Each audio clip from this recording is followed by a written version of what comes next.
Hello, everyone, and welcome to the Iron Canon Podcast, your home on the Star Wars Underworld Podcast Network for in-depth discussion on the lore of the High Republic and the whole canon of the galaxy far, far away. My name is Matthew, and I am coming to you from the Underworld North Studio here in Toronto, Ontario, Canada. As always, I've got my buddy Joel Davis joining me from Underworld, Orange County. Joel, how are you doing this week? It's good, but it's cold. But it's probably not as cold as it is up there. No, But it's not this as is cold what as it well, is we here. Californians can't handle the weather. So Although that's, I did hear that it was pretty cold down there. I did hear it was pretty cold down there. This we're not week, used to it. It's not right. Star Wars, it's always had a critical eye towards large institutions, what with the rebellion and all. As we've expanded the universe and enriched the canon, different characters have come up with perspectives, aims, motivations that nuance this critique. We're talking about Mon Mothma, Mina Bonteri, Amilyn Holdo. More recently, Ghirra Starros and a few others. They all push to move their ragtag and chaotic rebel movements to more organized and respectable state authorities in their own right. So on this episode, we are going to Ghirra explore Starros, respectable. respectable. Sure, we'll get into that. We'll explore all those perspectives, motivations, complications, and to help us out on the video, you can see just down the 401, fellow GTA Greater Toronto Area member, High Republic panelist at Fan Expo Canada, and hopefully future Taylor panelist, Ash Wallace. How's it going, Ash? Good. How are you guys today? Pretty good. Yeah, welcome. Thanks for joining us. You're definitely, yes, if people are wondering, social media handles are a Taylor Swift song and Mon Mothma's name. Yes. It's for real. It's what's happening. That is accurate. All right. Speaking of which, we'll do some plugs here. You can follow us on Twitter, Instagram, and Threads at Ion Canon Pod, EYEONCANONPOD. Is Twitter, Instagram, and Threads. Here on the Star Wars Underworld YouTube channel, we got YouTube memberships, we got super chats. Put a comment in the box down there, and we'll get to it just like this. Thank you very much. Something we're going to talk about a little bit today. And so please feel free to engage with us, and especially if you give us a super chat, we're guaranteed to get to it. We're most appreciative of your support for the channel. We got Discord, Star Wars Underworld Discord server. Link should be just in the notes below. Chat with us, at us, especially at Joel. He'll definitely respond. And join the conversations there, especially about Star Wars, but about Marvel and Star Trek and all the other fun things happening. You got a bunch of Lord of the Rings stuff. So what's going on in the Discord? Sorry, go ahead. This week we will be once again continuing our Star Wars marathon watch party, and we will be continuing to watch the episodes of Young Jedi Adventures. So look forward to that in the future. Yeah. We're watching. Actually, if you want to know, we're watching all of on-screen Star Wars chronologically from an in-universe perspective, and we're starting with Young Jedi Adventures. It'll take until I don't know. The James Mangold film eventually. Take until I get a doctorate. Yeah, or longer. If I ever get a doctorate. Is amazing. Yeah. There we go. Station.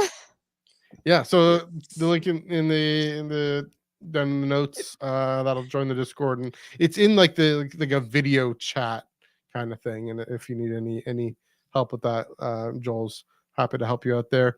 Last plug to do for now, and then we'll do the plugs again, pick up the plugs again at the end.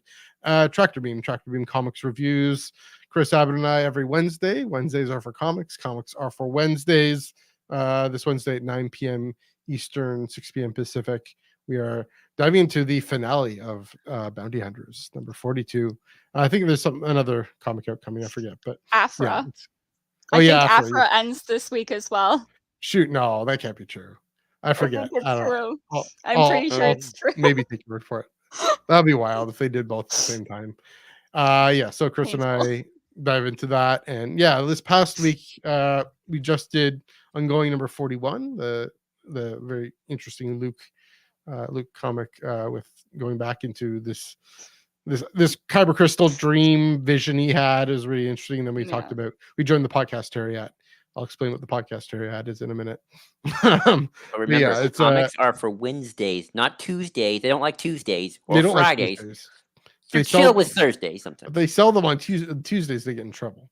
Exactly. The comics are for Wednesdays. So yeah, check us out right here on the Star Wars Underworld YouTube channel and all the other socials, all the other places that we spread this podcast abroad and around. Yeah, I guess abroad. That one's also cross border. He's in New Jersey. So there we go. Fun times. So check us out there. All right, so it's the plugs. Our week in Star Wars. What do we read this week? What are we thinking about this week? Ashley, our guest, I'll throw it to you first. Have you enjoyed this week in Star Wars? Yeah, I know it's not reading related, but I mean, I got pretty hyped when we got the announcement for more Young Jedi Adventures. But other than that, with what I've been reading, I finished rereads of both Shadow of the Sith and Cataclysm. And now I am starting Victory's Price from the Alphabet Squadron trilogy for the first time. I started that today, actually. I'm about 2 chapters in, and then I was very tired from all the stuff I'd been doing just the rest of the day, so I took a nap so I could be awake for this. Well, I love the Alphabet. I've read the Aftermath, but I do love that one too. I love the Alphabet Squad trilogy, so that's a good read. Highly recommended. I'm excited. I've been having people vote in polls, and I just number like 4 books from my TBR, and I just put 1, 2, 3, 4, so nobody knows what they're voting for, and then I make fun of everyone for like, I'll be like, I was like, because I read Midnight at the Houdini by Delilah S. Dawson, because everyone voted for that one pretty much. And I was like, I think it's interesting that the Star Wars fans who have been yelling at me to read the Alphabet Squadron trilogy and finish it didn't vote for Victory's Prize. Sure enough, that one won next time, because I was like, there was something in the back of their minds being like, it's going to be this one. This is Alphabet Squadron. They just knew. Yeah. That's a gap in my reading. I admit that whole trilogy. You should read it. It's really I have the first one. I got to read it. I was actually, here's an interesting thing. Kind of my bit of my origin story in getting back into novels. And when I was always reading the comics when they marketed the Alphabet Squadron as sort of a crossover with the Pilot Academy comic. I forget what it's called. TIE Fighter? Yeah, TIE Fighter, that one. That one, which of course turned more into had more to do with Han Solo and Byler Valance. But yeah, so okay, I'll get back into novels. I got back into novels. I read the Aftermath trilogy. I read a whole bunch of stuff, started a Star Wars novels, comics, books podcast. But well, yeah, I need to read the Alphabet Squadron. There you go. I guess on the poll, Ash, it was one of them. It has hair in it. So. Has hair in it. There you go. Yeah. On the poll was one of them, Heir to the Jedi, and has that one ever won? I haven't read that one yet. Yeah. I've only done 2 polls so far. Okay. That's not a bad idea. And anything that doesn't get read advances to the next poll. I might steal that idea if I'm looking for suggestions. Yeah. Might it's fun. It's more chaotic when people don't know what they're voting for. Yes. Yeah. Which great way to handle your TBR, not a great way to handle government. Well, yeah. Since we're talking about governments today. You know. But for 1, 2, or 3, at least, Ash, we got at least 3 options. Yeah. Down south, they only have 2, sort of. It's complicated. That Delilah Dawson book? Was it Delilah Dawson, the one you read? Because I'm always curious about books beyond Star Wars that are like Star Wars. that came out wrong. Like there's Lord of the Rings. You could try that. That's a good one. Other books other than Star Wars. The there things I made thesis on, like Star Wars authors writing beyond, like Charles Soule's book. But yeah, sorry. How was that? It was amazing. I had to force myself to stop reading it at about 4:00 in the morning. I was 200 pages in because I was like, I need to sleep and wake up for work the next day. There's that. So, That's true. I woke up, finished it. I thought I was going to cry, but I didn't. And I thought I was going to cry because that's how I always end Delilah S. Dawson's books. Like Rise of the Red Blade, I was in hysterics. I mean that opening paragraph, wowza! So It's not even the Just read book. the opening quote. It's not even part of the story. It's just dank. I'm just like I knew I was something. like, oh, okay. Yeah, I had to put it down for a couple minutes after that. I was like, I Yes. just need time to sit with that. And then I started crying. Like, I was just crying my way through Rise of the Red Blade. I'd be like, oh my gosh, look, she mentioned Chandrilla. Cool. Sticky note. Continue crying. Wait, do you like Mon Mothma? Do you like Chandrilla? I Just a don't thought. know. Yeah, I don't There we know. go. There we go. I mean, after Andor, Chandrilla sound a little sus these days. You know what's going on down there with them traditions? Yeah, who What's knows? going on? Tradition. Fun times. We don't talk about it. There we go. We'll definitely get more into Mon Mothma in a little bit, as I mentioned off the top. Joel, what have you been thinking about this week in Star Wars? Yes, and actually, I can tie this into reading for a little bit. So, huzzah! So, I'm going to tie this into reading and then get back to my thoughts. So, in terms of my break for Star Wars, since we're not doing any High Republic stuff, I've gone back into just listening to bits and pieces of the Plagueis novel, one of my favorite Star Wars books. It's not canon, but it's good stuff. Anywho, and recently we've been talking a lot about there's a lot of Darksiders running around, but like, what the heck makes these people different from Sith Lords? So I asked my friends at Facebook what they thought.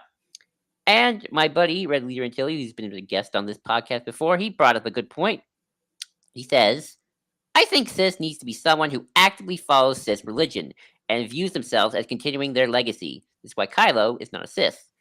And quite frankly, I agree. Yeah, I think he's right. I think to be a Sith Lord, you have to actively think of yourself as, yeah, you are part of this thousands of years old tradition of Darksiders who have been doing this thing for so long. I mean, we can talk about what Sith powers and yada, but I think, yeah, that's the difference. It's like, I would bring Plagueis and like they consider themselves Sith because they are continuing this ancient line of Jedi that goes back to when the original Jedi fell the dark side and tried to fight the Jedi and then got kicked out because the Sith were the OG rebels at the time. Right. Yeah.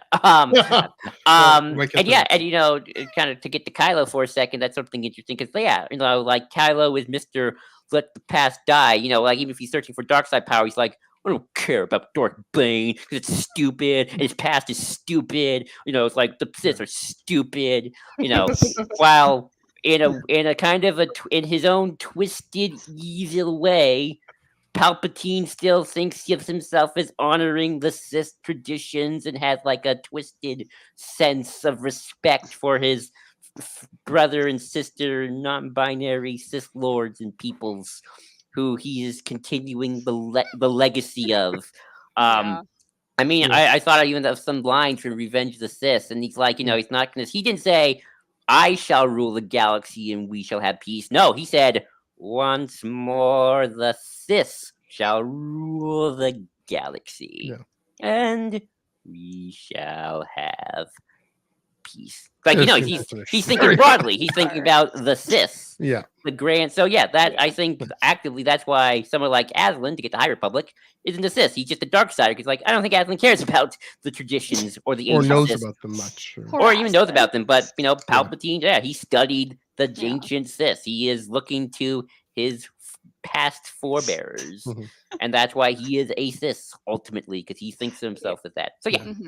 I think there's also like in order to like properly, because of the power and everything that comes with it, which is why we have a split between people like this actual Sith and then like the acolytes of the Beyond, which are just like weird cultists.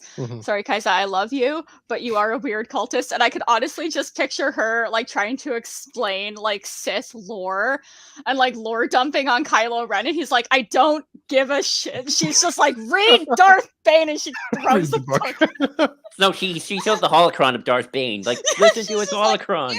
Yes. Darth Bane's stupid. Read the holocron by Edmonton Drew Carpathian. There we go. Read the holocron. Yeah, it's a good point. It's a good point, Joel. I mean, it makes them the shadow of the Jedi in that way because I mean, for Rey, even for Luke, and to some extent Ahsoka regaining that, continuing the story, continuing the line, continuing to write this story, this new story. Darth Sidious is claiming to finish the story, complete the story that Bane started. And whereas, like you said, Kylo Ren, he doesn't care. He thought Sidious Invader failed, and that the whole thing. I mean, maybe even to say Bane trying to go into hiding. I'd be curious to what Kylo Ren thinks of that. Also, Kylo Ren. I mean, the Knights of Ren, and reflecting on yes his grandfather's legacy, but no, we're going to start a new thing. Snoke saying we're going to start a new thing. Unbeknownst to him, it's Darth Sidious this whole time, but somehow Palpatine could also but go into nothing will stop the return of the Sith. Bang.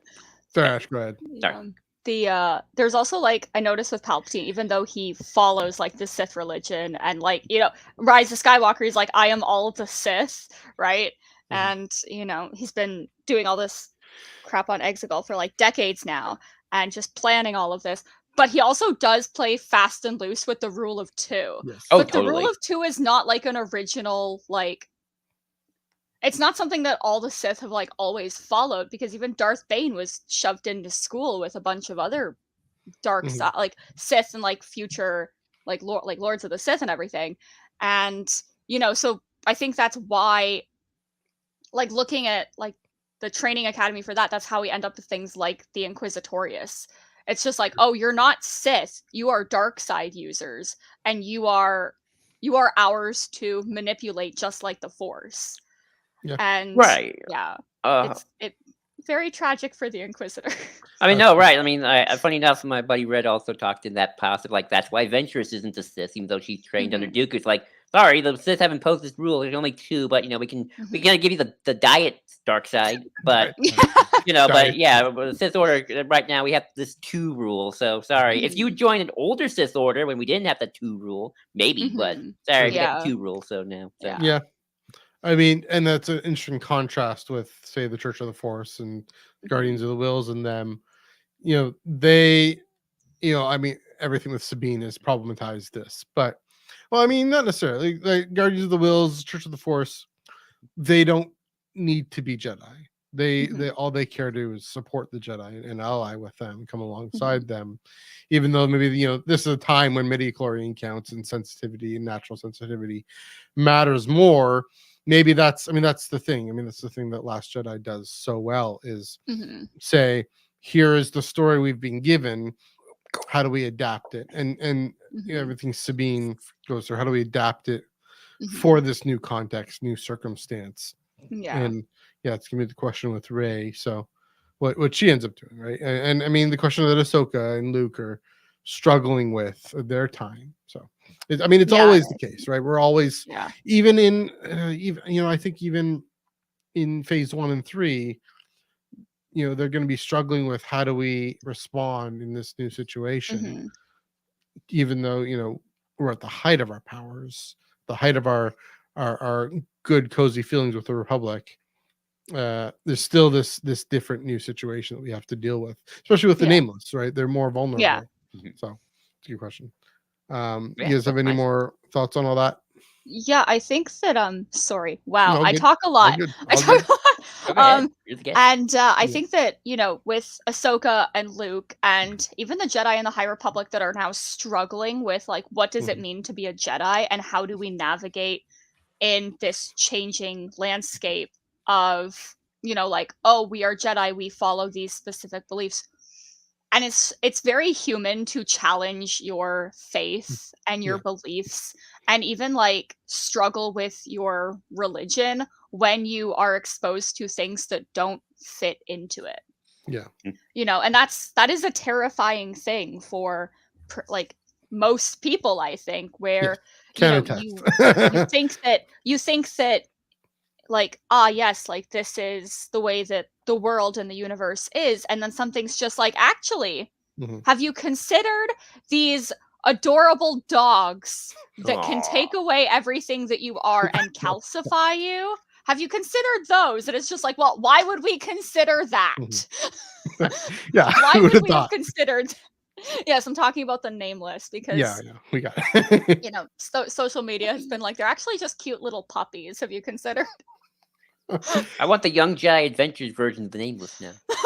Well, that's interesting. So, because I mean, I think one of the things I think that's going to happen with Yoda, well, Yoda, Aslan, Reith, and Amadeo, Mhm. and that whole group of Jedi and Aslan, Mhm. who are actually going to try and study and understand and come to understanding of these creatures. I mean, I Mhm. think they're going back to that planet. I guess it's Planet X, or wherever Mhm. it is. I think they're gonna actually understand how to deal with peaceably, hopefully. Mhm. And I think that's a more interesting story than they're just gonna have to hack them down with lightsabers. I Yeah. mean, maybe have to hack some of them down with lightsabers, but Yeah.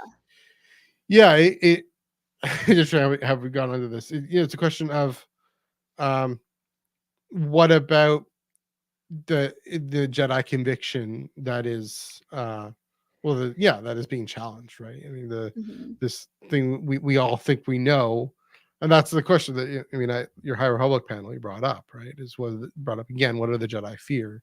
Yeah. What do the Jedi fear in terms of the thing they know? The whole source of being, meaning the Force, is actually their biggest vulnerability with these creatures, Mhm. but Yeah. also the thing they know. And so how much do they have to depend on something within themselves and have to trust others? Mhm. That's an interesting story. Also, though, is to say those who have a natural curiosity and are able to say, no, wait a minute, maybe the answer isn't hacking them down with lightsabers. Mhm. Maybe the answer is actually to study and understand and have empathy and compassion and curiosity and actually find another way forward. Yeah. And now that's not just a Jedi value, but I think that is a Jedi value at their Mhm. best. And so And it's an and I interesting think question to see where phase 3 is going. yeah. Yeah, and I think Very like exciting. the whole fear leads to anger, anger leads to hate, hate leads to suffering. Mm. And right now the Jedi are combating what they fear. Yeah. So they can't become more fearful because that will fundamentally change who they are. It will make them True. angry. It will make them suffer in the long run. But combating fear is incredibly difficult because Mhm. the best way I can think of is, research and figuring out, okay, how do we go about this Mhm. in a way that isn't full of anger, which Mhm. would be just cutting them all down? Because how do you come back from basically, because the nameless are a species. If you Yeah. kill an entire species, that is like genocidal and Right. not a good thing. That's Mhm. going to fundamentally change who you are at your core, because you can't really come back from Mhm. something like that and be like, oh, we are good, we are peaceful. Especially when you have a lot of Jedi who come from species that live for 900,000 years. True. Not 900,000, but 900 to 1,000. Yeah. Yeah. I don't think we need like million-year-old Jedi. And I those think that trees, would be a they're little ents, bit. Ent Jedi. I Yeah. mean, Legends had a few Ent Jedi around, so. Yeah. Yeah. But Sorry. No, sorry, yeah, Ashley. Sorry. and I kind of hope. Oh, sorry. You continue, Ash. I'm sorry. Did I cut Oh, you off there? because like you've got like Terra Sunube, Mhm. Plo Koon is probably Yeah. potentially alive, Yoda, Yaddle, like all of these people, and even non-Jedi like Maz, Dex, Therm Scissor Punch. You have all of these characters that live Yeah. on to like the era of the Skywalker saga that we know, Mhm. right? And so it's just like they would also very much remember if the Jedi committed a genocide against an entire species of things that actually couldn't really control their nature. True. Because, the nameless are just kind of existing. They've been taken out of their like home environment and basically just let loose in a place that there is no balance to Mhm. what they have, Yeah. you And know? it's not their fault. It's Yeah. Markian's fault, right? It's the Yeah. mother's fault. Yeah. If anyone's fault. So Mhm. yeah, lots of great points. I would hope they don't do Yeah. that because I know the Mm. Jedi are gonna have the problems later, but they still got 200 years to go. Yeah, Yeah. that's just it. It's still, I think it's still a bit of a before picture. Yeah. This is a good segue into my thought here, a Yeah. little bit, because you talked about, I think about religious trauma a lot. because processing my own, but also some friends who are very clearly acting and responding to the world in it. I'm gonna bring this up. I'm gonna just go for this. Please indulge me, everybody. I was reading Genesis 3 the other day. Reading the Bible. Theology time with Matthew. Yep. It's a classic statement. Side note, theology time with Daniel when he was talking about the Bible, and Daniel was the older, and anyway, so that's kind of and a lot of those stories are I mean Genesis 3 and a lot of Genesis 6 with Noah's Ark, and those stories could either mean God is a genocidal vindictive maniac, or that we have the tendency to do that and we actually need to let go, and there's different interpretations, and one is one that paints God in a good light, and one that paints God in a bad light. And I was thinking about this, and Ash, do you remember the Heritage Minutes, the Canadian Heritage Minutes? Yes, you do. Okay, good. The one about Marshall McLuhan. Yeah, we have played on this podcast multiple times.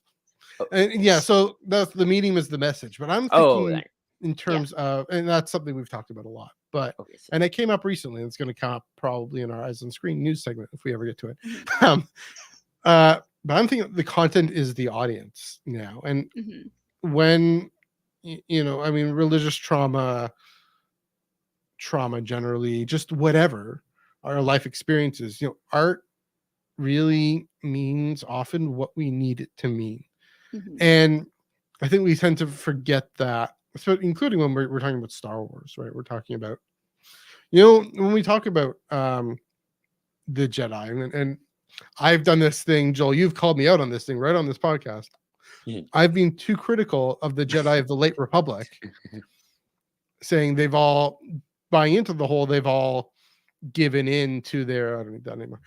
They've all given into their own self-interest and whatnot, and they've all fallen to the dark side. And Joel, you said no, George Lucas was saying something far more nuanced and complex about that, and they are painted as in a more heroic light, even though they're flawed. I mean, that's kind of the ultimate thing of, and I've been doing that just to overcompensate, to say, oh no, my own real world experience is going to push me to say that's because art is what it needs to mean, to be inspired by even the Jedi of the late Republic. There are people who are all, no, we need the Jedi to be evil and to be sexually repressed, terror monks, because of, I think for real world reasons, and in part, and that they repress the Sith. I've heard that theory, because we need something. I mean, that's the thing, is the reason art becomes, especially in the case of religious trauma or others. Palpatine's the real rebel, man. He's the Palpatine's the real rebel, or Darth Edgelord, gray Jedi. I mean, I don't buy it, but we need. I mean, that might come up later in our main topic. We need, or some people need, to have any kind of institution be the bad guys in order to push back on them and have something to push back on. And I mean, again, part of that, when times of the Galactic Empire, that is the story we have, right? Turns out the Galactic Empire, they are the bad guys. So we can cheer for the rebels, or you cheer for the Empire because you don't trust the lily white rebels. There's that. So, and that's just an original trilogy. One side story, and I'll try not to spoil Echo too much, but Echo was interesting for this, and I know this isn't Star Wars, this is Marvel, but Star Wars adjacent. I'll bring it back to Star Wars, I promise. First of all, perfect show. I absolutely adored it. Really loved it so much. Really fascinating that as an indigenous story, as sort of a minority group in North America that we don't know much about and we don't pay much attention to. And I think this might happen a lot. I mean, even Black Panther and some others look at birth origins and the legacy of an ethnic identity, and that persevering and being the source of empowerment. Whereas a lot of the Star Wars stories are white people who leave and have to get away from their family and get away from their birth origins to have found family, to go find themselves. I mean, that's Luke and that is Rey. Of course, the Anakin story is the birth origin that gives birth to Luke and Rey and Kylo and whatnot. I wonder if for the whole found family narrative, I think it's a lot of that is we don't trust our kind of boomer parents or boomer grandparents, and I definitely understand that, and I get that. We're skeptical of the few generations that came before that could buy a house in the suburbs for pennies on the dollar. Now we have no chance of maybe buying a house. All those tensions, all those stresses, what have they bequeathed to us? Whereas I wonder if something like Echo, at least what the communities, Marvel went to these communities, went to the Choctaw Nation, said, here, tell your story. And they wanted the story they wanted to say is to Choctaw folks, to Indigenous folks, look what your heritage has bequeathed to you, this empowerment to be yourself and to pass on what you've learned to adapt to a new situation. And it was an interesting reminder, an interesting contrast between the different stories. Maybe I'm painting with too white a brush. I don't know. I mean, also Luke and Leia, their story is about Anakin and Padme and what they've left to them, empowering them.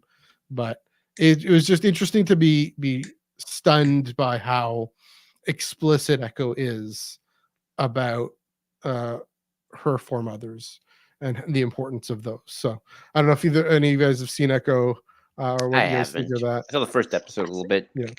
Or just of my thoughts in terms of both meaning of story and I mean, Ash kind of gets at what you were saying about. I got to talk about the first thing. If you, but you're saying about how when beliefs are challenged, the beliefs that we're growing up with, either we're predisposed to embracing that challenge, or we hunker down even more and double down even more. Those are my thoughts. Ash or Joel, do you have any? Actually, let you go first. You're the guest. Yeah. I think that, because, you bring up the, you either cheer for the rebels because you don't trust the, government institution of the empire, or you cheer for the republic because you don't trust, essentially the purity of the rebels. And I think that's something that comes up a lot in our politics nowadays, is that we always expect progressive leaders to be completely pure and never, taint themselves in any way. When they thought that it was a gotcha that Alexandra Ocasio-Cortez danced in university, right. I still don't get that. And I think that it was I still think that that's hilarious. And I think that's why rebel characters like Han, Lando, Chewbacca, Alexander Callis, later when we come into the New Republic era thing, like characters like Sinjir from the Aftermath trilogy, I think that's why those characters are so important, because they challenge the whole idea that the rebels are completely pure, because they all have a past. So some of them have an imperial past, others have a more criminal past. And I think that that's also why the characters in Rogue One are so important as well. Specifically, like Cassian, who we know has a criminal record, Jin, who very much has a criminal record, and Bodhi, who has an imperial past, and K2, who also has an imperial past. And they saved the freaking galaxy, right? So it's just from the outside, they can seem very pure and all of these other things because of their main leadership. But then you have all of these other incredibly important rebels who have these not so great pasts and are able to kind of be like, no, we have these pasts, but it doesn't mean that we still can't do the right thing and learn from new information that we receive.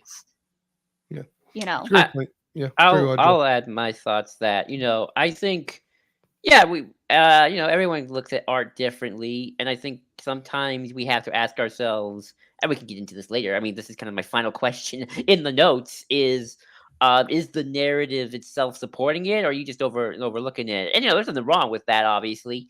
Everyone should appreciate art in their own way, regardless of what the author has to say. But Mhm. I've said it many times on this podcast. In the prequels, George Lucas himself is like, the Jedi are the good guys, the Sith are the bad guys.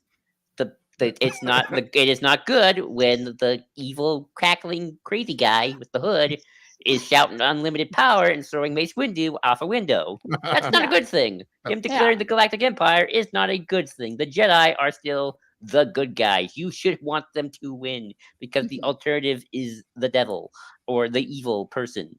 Yeah. Mhm. Um, so and like it's again like we talked about. You and I, Matt, we talked a lot about the High Republic era. Mhm. I am of the belief that the Republic is the good guys because I think Lena So is a good person and is inherently a good person, and the Nile are clearly bad. Marcion Mhm. Rowe is a bad person.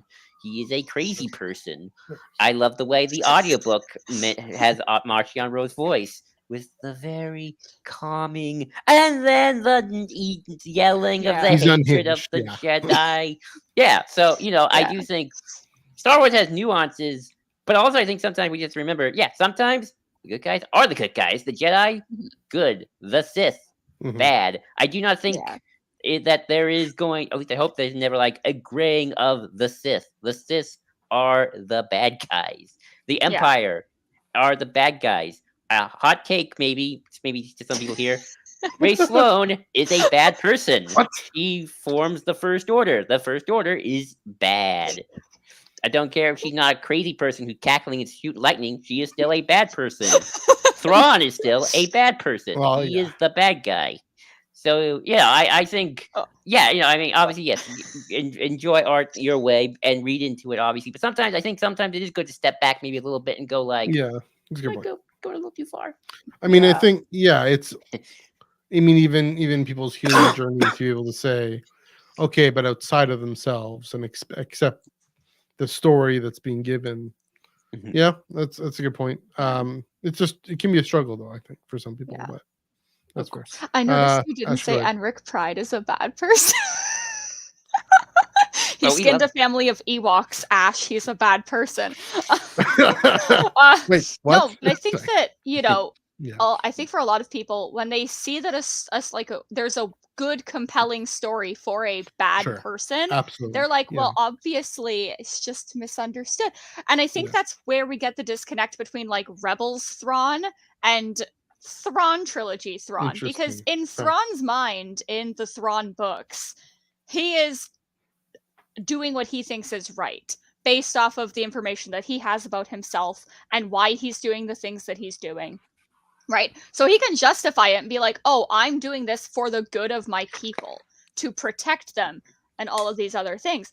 But the rebels aren't like, well, we know all of this backstory about Thrawn, and he's actually just a misunderstood, handsome blue man. Yeah. And so there is nuance with like evil characters, and you can like understand why the way that they are without excusing them. Mhm. And Yeah. there's a certain joy in liking a villainous character, because it's just everyone has like good everyone has good Picking and bad in Markion's them. nose. And well. I'll Yeah, say go ahead. everyone and except Palpatine. But Palpatine's just a yeah. psychopath. Yeah, I mean, he slaughtered his family when he was 17 years old. There's Like, that. Yeah. psychopath. How can someone like that come from a place that's as beautiful as Naboo? And I think that that's a really True. interesting, Yeah. like, separation Mhm. of, you can come from a beautiful place and be a bad person, or you can come from a very bad place and be like a really great person. Yeah. So it's very much like nature versus nurture, I think. And like, speaking of Like actual nature, like Right. his granddaughter comes his from granddaughter is Jakku, an angel, and she deserves the entire galaxy, and and I will she's this give it to galaxy her. too. Yes, she will get the entire galaxy. Let's hope. Yeah. All right, I think we can move on. A little bit of not quite news, not quite whatever. You're welcome to our Joel, my second year anniversary podcast anniversary. It happens to be 2 years ago. I guess was it yesterday or whenever it Yay. was. I don't know. Yeah, Hooray. we joined the Culture Slate podcast network. Now it's the Star Wars Underworld podcast network. Things changed along the way, but yeah, we've been like I said, every Monday night for 2 years figuring this out, chatting Star Wars, chatting canon. And I think onward and upward. Yeah, we've definitely, Chris and I have Tractor Beam, and that's been going for 2 or 3 months, but onward and upward there. Joel, it's been a great 2 years. Here's to another 2 years or more. Yeah. Yay. There we go. Cheers. All right. Let's let's join the podcast, Harriet, guys. All right. We'll try to make this part quicker. Try to make this part a little quicker. For those who don't know what the podcast Harriet is, it's me being cheeky. It's me being too clever for myself, for my own good. Everyone and their mom is talking about the Mandalorian news and the Ahsoka news. So we might as well talk. Chris and I talked about it on Wednesday. There's also the Bad Batch trailer tease, I believe. So Jennifer Corbin's been teasing stuff on Twitter. And give us that trailer, lady. Give us that trailer. So I'll just say, so there's the Mandalorian movie, Din and Grogu. Mandalorian and Grogu, directed by Jon Favreau. That's beginning production this year. Weird kind of uncertainties between season 4. What is season 4? What is this film? When is it going to be shot? We don't quite know. Maybe they'll be made alongside the movie. Maybe season 4 is going to come out before the film. We don't know. That what's very clear is that this is a 4th film. This is not the same as the Filoni film. Film is the film we know, the Thrawn, Ahsoka, whatever. The Star Avengers, I call it. The Star Avengers, yeah. That's great. Well, like you bring up the comics analogy a lot, right? The big crossover event, if you will. That, and then of course the Rey film, and then the Mangold film, if that ever happens, which it probably will. So this is a 4th film. I don't want to speculate too much on the announcement or anything. Just that the announcement was kind of weird. They announced it in a press release. Sure, whatever. So Chris and I talked about that. I'm excited. I'm wearing the T-shirt. Ahsoka season 2, Ahsoka Eternal, with the finger of Mortis. Very, very curious. Very excited to see how. On Twitter, I'm a mortisologist, quote unquote. And so I'm very excited to see that. And then, Joel, as you mentioned, Jennifer Corbett teasing, finally getting a Bad Batch trailer. Season 3, yeah. Season 3. Hard to keep track sometimes. It's been a while since season 2. So there's that. So, Ash, I'll throw this to you. Mando movie, Ahsoka season 2, Bad Batch. What are your thoughts? What are your feels?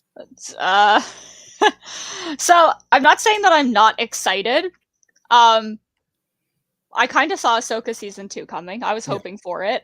Kind of on the fence about how I feel about either recasting or whatever for Balin. I know I don't want them to Weekend at Bernie's him, because there's just so much soul in that character, and I feel like replacing him with AI would just remove the soul. So I'm looking forward to that. Mandalorian movie. I enjoy The Mandalorian. It's not my absolute favorite Star Wars thing, but I do thank it for kind of getting me back into Star Wars.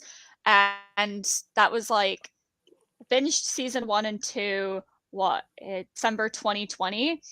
And ever since then, it's been a descent into madness. Right. And then Bad Batch, I'm looking forward to seeing the trailer, because I did enjoy season 2 a lot more than I thought I would, and I probably should rewatch it. When I saw Pamlo from Rogue One in another Star Wars that wasn't a book, I freaked out. I was like, she's back. She's real. I didn't imagine her. I don't hallucinate Tinra Pamlo every single time I watch Rogue One. And just seeing more love for her has been amazing. but yeah, like I said, the big news from last week that made me go absolutely insane was the Young Jedi Adventures coming back in the middle of On February. brand. So I'm like, On brand. yeah. Epic. But again, like it's Star Wars, so I'm gonna look forward to basically Yeah. everything, and I'm still gonna like watch everything. And even if it's not like my absolute favorite thing, I'll be like, you know what? It's someone's favorite Star Wars, and they're happy, so I'm happy for that. Yeah, that's a great that's the correct attitude. I'd say positivity. I forgot to mention. Yeah, I think I spoke more about Ahsoka, so I'll just say Mandalorian. I'm coming around. I admit I was completely dead set against it, probably because I hate change. But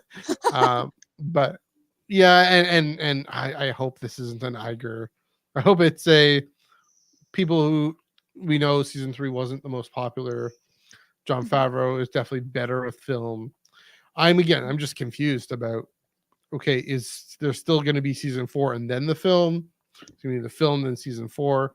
That seems to be more likely, but again, we're like we're saying, uncertainties about when, but what season 4 is versus what this film is versus what season 5 would have been.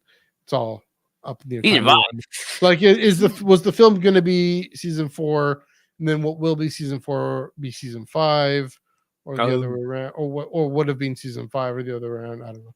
Anyway, it's also numbers, whatever. It's just whatever. Yeah. So yeah. So anyway, Joel, I haven't heard your thoughts on this at all. So on any of these things. So yeah. how about it? I mean, I'm not. I kind of. I had to my hope for that finale being the movie kind of situation. It's gonna get season 4. But yeah, I want it because I am of the opinion that if this is kind of more from my Thrawn fanboy attitude of if Thrawn is our big Thanos baddie and he's only in one film and he probably gonna die. I don't know. That just seems very underwhelming to me. Like, you set up Thrawn, he's gonna be appearing in the big crossover movie, and then he probably dies in the first movie. So, any chance that could introduce Thrawn in a film before the Filoni film is always a plus. Any chance of that happening, which I think it might. But yeah, I want to see the Mandalorian on the big screen because I love the Marshal, and the Marshal's like a movie. Just make that but longer. To quote Werner Herzog, I want to see the baby. Yeah, as for Ahsoka season 2, I was pretty confident that was gonna happen. I was like, I can't see that not happening. Yeah. Like, I don't see why. It's not like Dave's gonna leave Lucasfilm. He's still there. What are you gonna do? He'll tell it. He'll tell it. He gets to his producer is now the person who approves projects. Yeah, I know. I agree with the Balin thing. It's like, how are we gonna handle Balin? Like, 'cause on the one hand, Ray Stevenson he is Balin. He gave everything to that character. But on the other hand, I don't want it to be deep faked either. But on the other hand, it's like, oh, I don't know if is the magic going to be? Can you recapture the magic twice with Balin with a different actor? I mean, old guy with a beard, but still, it's like, ugh. It won't be the same. So I'll be curious to see what they do with it. I'm hyped for Bad Batch. I love Bad Batch. I love season 1. I really love season 2. I'm expecting the trailer to open with Tech's death again and just have our little hearts ripped out. My boy Tech. I love him so much. I saw the Celebration trailer, the crappy footage one, and it's like, oh, I hope they use that one, but maybe more stuff because it's looking good. So I'm excited. More Mount Tantus. I'm excited for that because I love me some Mount Tantus and cloning stuff and Darkseid maybe cloning stuff. Let's get them references to Exit Goal. Let's get going. But no, I'm excited. I can see a little disappointed the Ray film is being pushed back, but it sounds like that one needs a little bit more time to work. So hey, that's good. I feel like it doesn't really matter with the Mando stuff. I feel like it's even. I don't think they're gonna rush it because, I think John and Dave probably know what they want to do. It's just a matter of, okay, now we just increase this 2 hours and more spectacle. So it's like, I don't think they're in that much trouble. While the Ray film seems like it got a little bit more cooking to go. So overall, I'm excited. I am excited for all things. And yes, Young Jedi Adventures season 2, hooray! It will increase our watch order for Oh Discord. yeah, you have to slot that in too. I'm So, so yeah. excited. So, yeah. I'm hyped for it all. I'm ready to go. Star Yeah. Wars, it just keeps on getting more and more. They're cranking it up. I'm feeling the crank up. That's Like true. it's There's coming. definitely Tidal waves news. coming. Screen news is here. Yeah. Josh, you want to have anything more to add? Chancellor Lena So and Young Jedi. Okay. Yes. I'm so excited. What moral lessons will she teach the kiddies today? Exactly. And also, like, since my little headcanon is that, like, Young Jedi Adventures is, like, a little holo program that exists, like, in universe. And I'm like, this is Mon's favorite show. And she was already super excited when Bel Zettifar showed up because she's like, Bel Zettifar is from Chandrilla.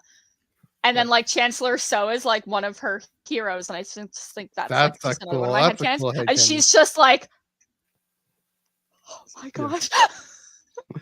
So like so your let me get this straight. Your Yeah. headcanon is a young Mon Mothma hanging out on Chandrilla. She has these smuggled in I guess because she's probably in the Empire, or maybe not. Maybe she's a kid. No, because young Mon Mothma was like before the Empire, because she's Yeah, like the okay, same age so- as Padme, right? Okay. Think So she's older. she's growing up on Chandrilla as a kid, and she has these shows, these holo shows, these cartoons. Yeah, I like that idea too. Yeah, I just yeah. think that she deserves some joy as a child.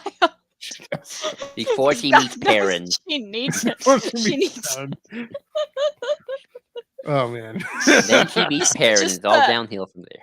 Just the picture 13-year-old Mon Mothma wrinkling her nose, being like, "I'd rather marry Tabor." Meanwhile, Perrin's partying it up somewhere.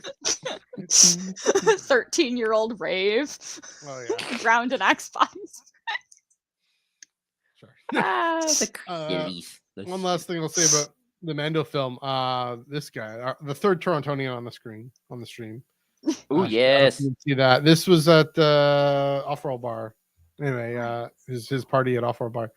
He's gonna be on the big screen. Patrona Carson. I mean, he's gonna be. No, I guess that's also a show, the Airbender show, and he's been in like Hallmark rom-com, whatever. But no, he's gonna be like Carson Teva is gonna be on the big screen. I'm excited for that too. I mean, that was probably gonna happen in the Filoni film, but that's gonna happen earlier, so that'll be fun. I always fear that he is the Phil Coulson of this event, Star Wars Avengers. Yeah. Well, I hope he doesn't have the same fate as Phil Coulson, is what you're getting at. Yeah. I hope not. I We need had him my to birthday live. party at Off-World. Yeah, it was pretty sweet. We need we need this end, Matthew. We need Carson Teva to survive into the sequel trilogy. But we need him, I do want him and Carson Teva and Thrawn to have an encounter. Imagine that camp. Wait, you want Paul Simon Lee and Carson Teva? Yes. All right, yeah. No, I want Carson Teva to survive. I want him to be hanging out with Vimarati on Batu. Carson Teva was able to hold back Chopper, so I feel like he'll be fine against Thrawn. Yeah. That's true. If you can handle Chopper, you can handle Thrawn. It's fine. Like Chopper is Thrawn's number one fear, if you ask me. Clearly, the Bendu, the Force, Chopper. Anyway, on that note, we're forming a government now, guys. Let's go. Let's ride and form a government from rebels to respectable. Joel, please take it away. I call president. I didn't vote for Yes. you. Rebels to respectables. It's something we don't. Star Wars is sort of built upon the original trilogy, the Rebels versus Empire. That is the OG dynamic of it all. And when we do see governments, they normally tend to fall. That's the prequels. So that's, you guys see governments falling or a revolution. But, as Matthew said earlier, we have seen lately governments forming, the post-revolutionary era. What happens after you win, all that good stuff. And by the way, someone really likes your T-shirt. Just wanted to let that know.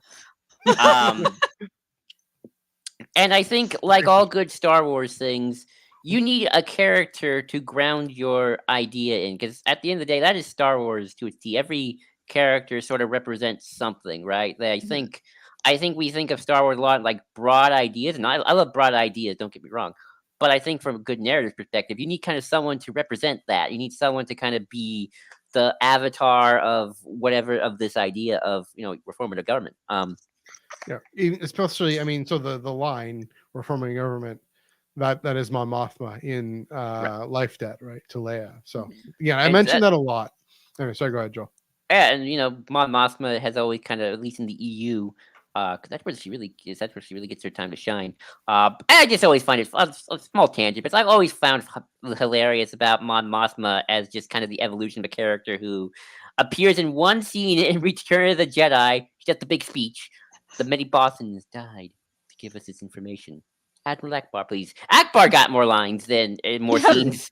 Mothma just appears. Yeah. But then in the EU, thanks to Ash, you're getting a little choppy. Are you still with us? Oh. Yeah. We're good. We're good. We're good. We're Okay. good. Sorry about that. Yeah. But in the EU, especially with the original Thrawn trilogy, the 1991 novels, that's when Mon Mothma really kind of comes to shine as the chief of state of this new republic, and she's sort of continued on and evolved, and now has a real presence in new canon and continuing kind of that role as chancellor now, because that's the term we use. But Mon Mothma has sort of had offshoots of her character with people like Mina Bonteri for the Separatist, like the person who thinks the Separatist is actually a good thing. A little bit of Holdo. You put Holdo in here. I'll get my thoughts on Holdo later, because I think she's an interesting character, sort of in the middle. And and this is the character we're going to start with, because I want to do kind of in somewhat of a timeline order situation. Ghirra Starros, or as I like to call it, Dark Mon Mothma, the anti-Mothma. Dark Mothma. Yeah, anti-Mothma, the anti-Mothma. Yeah, but that's like, Ghirra Starros, we're seeing kind of her come be the person to, like, okay, the Nile's got this territory. We got territory. She's like, well, now we got to actually govern these people and, be accountable and stuff. And the reason I call her the anti-Mothma is, well, Mon Mothma always says stuff like that because I think she's sincere and genuine, being part of the Senate. Ghirra Starros, I think, is just opportunist who sees herself as like, ooh, I can rule this little territory. I get a fancy castle. But this Marcion Rogue guy who is constantly trying to kill the Jedi, get in the way of that. I love doing my Marcion impression. And and I think this is kind of the question of with the Nile of, can a leopard really turn its spots? How respectable can you be?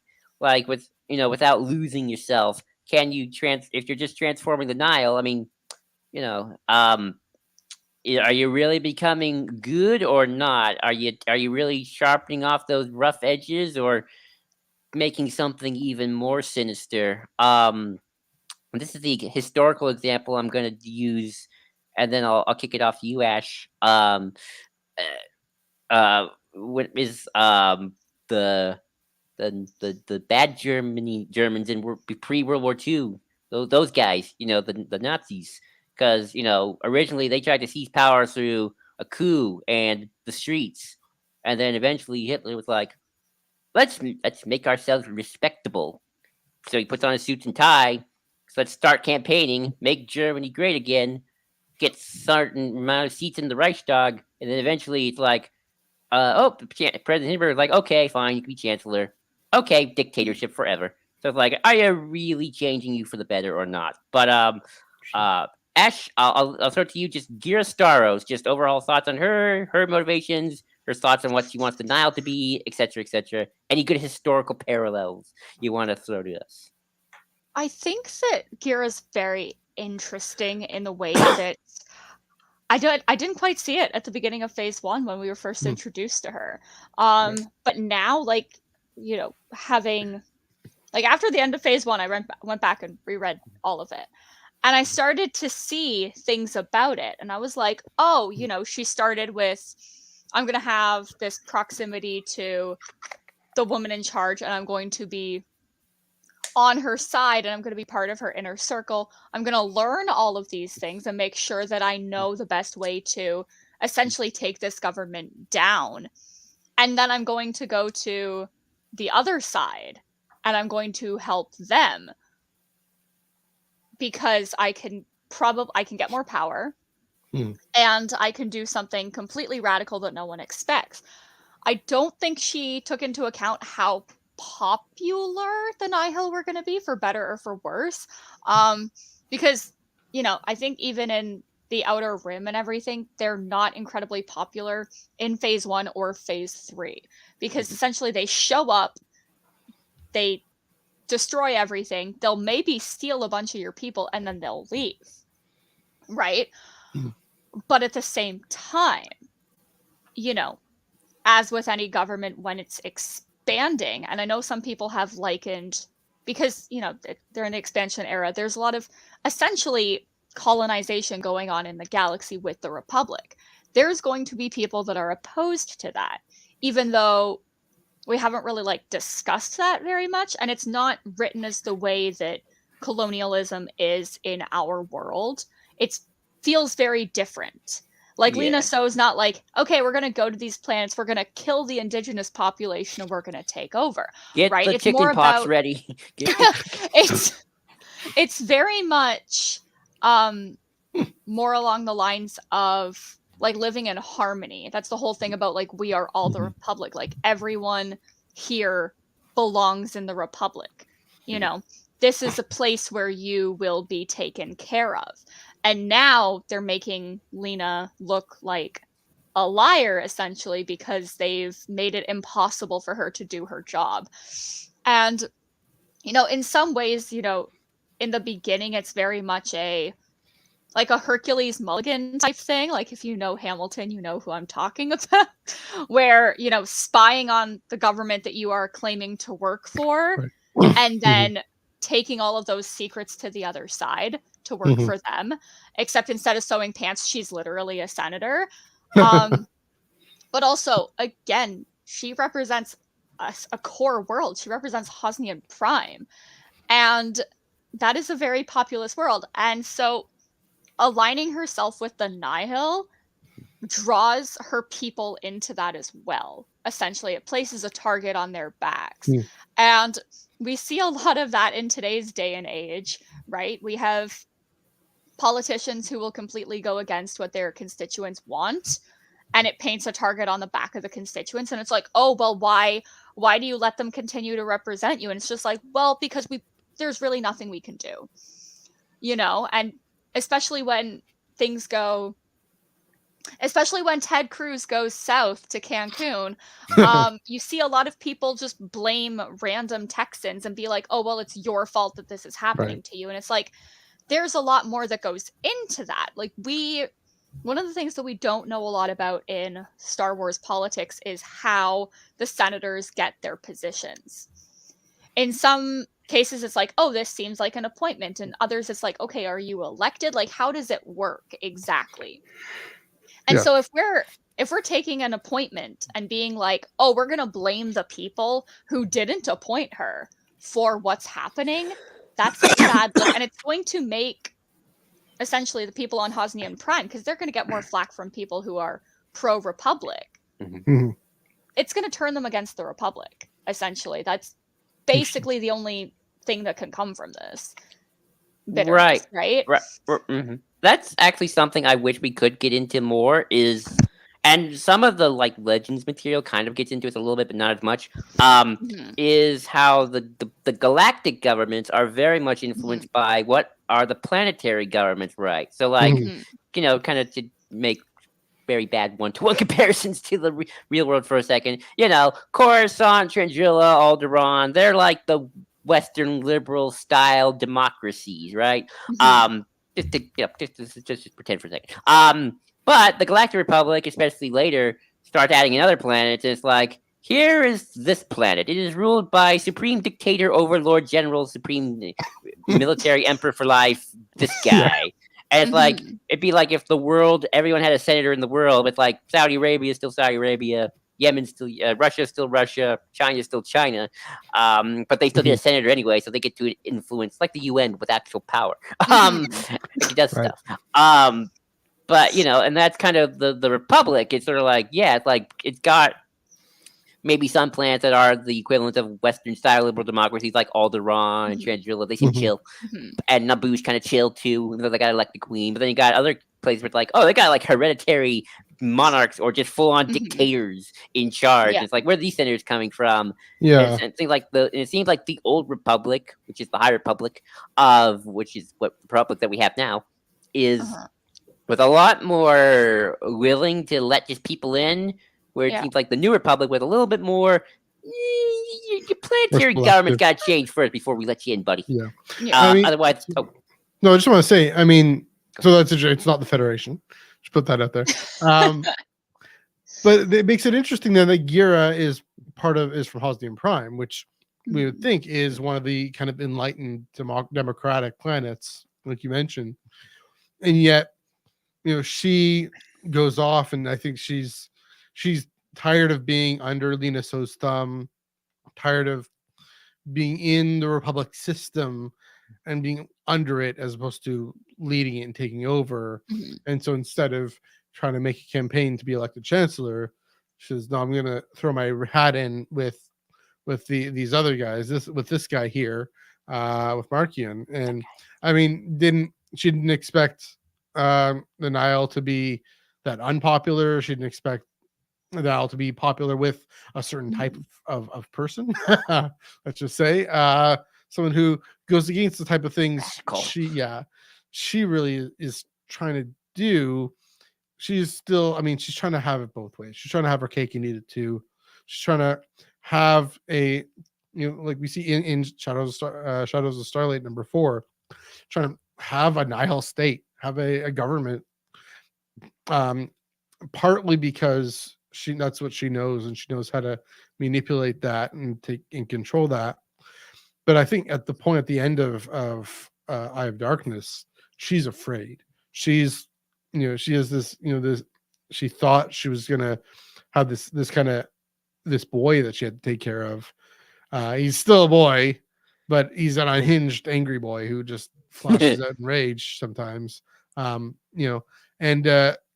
it's buyer's remorse is what I'm getting at. She tends to, she's all I want to have my cake and eat it too. I want to have what am I saying here?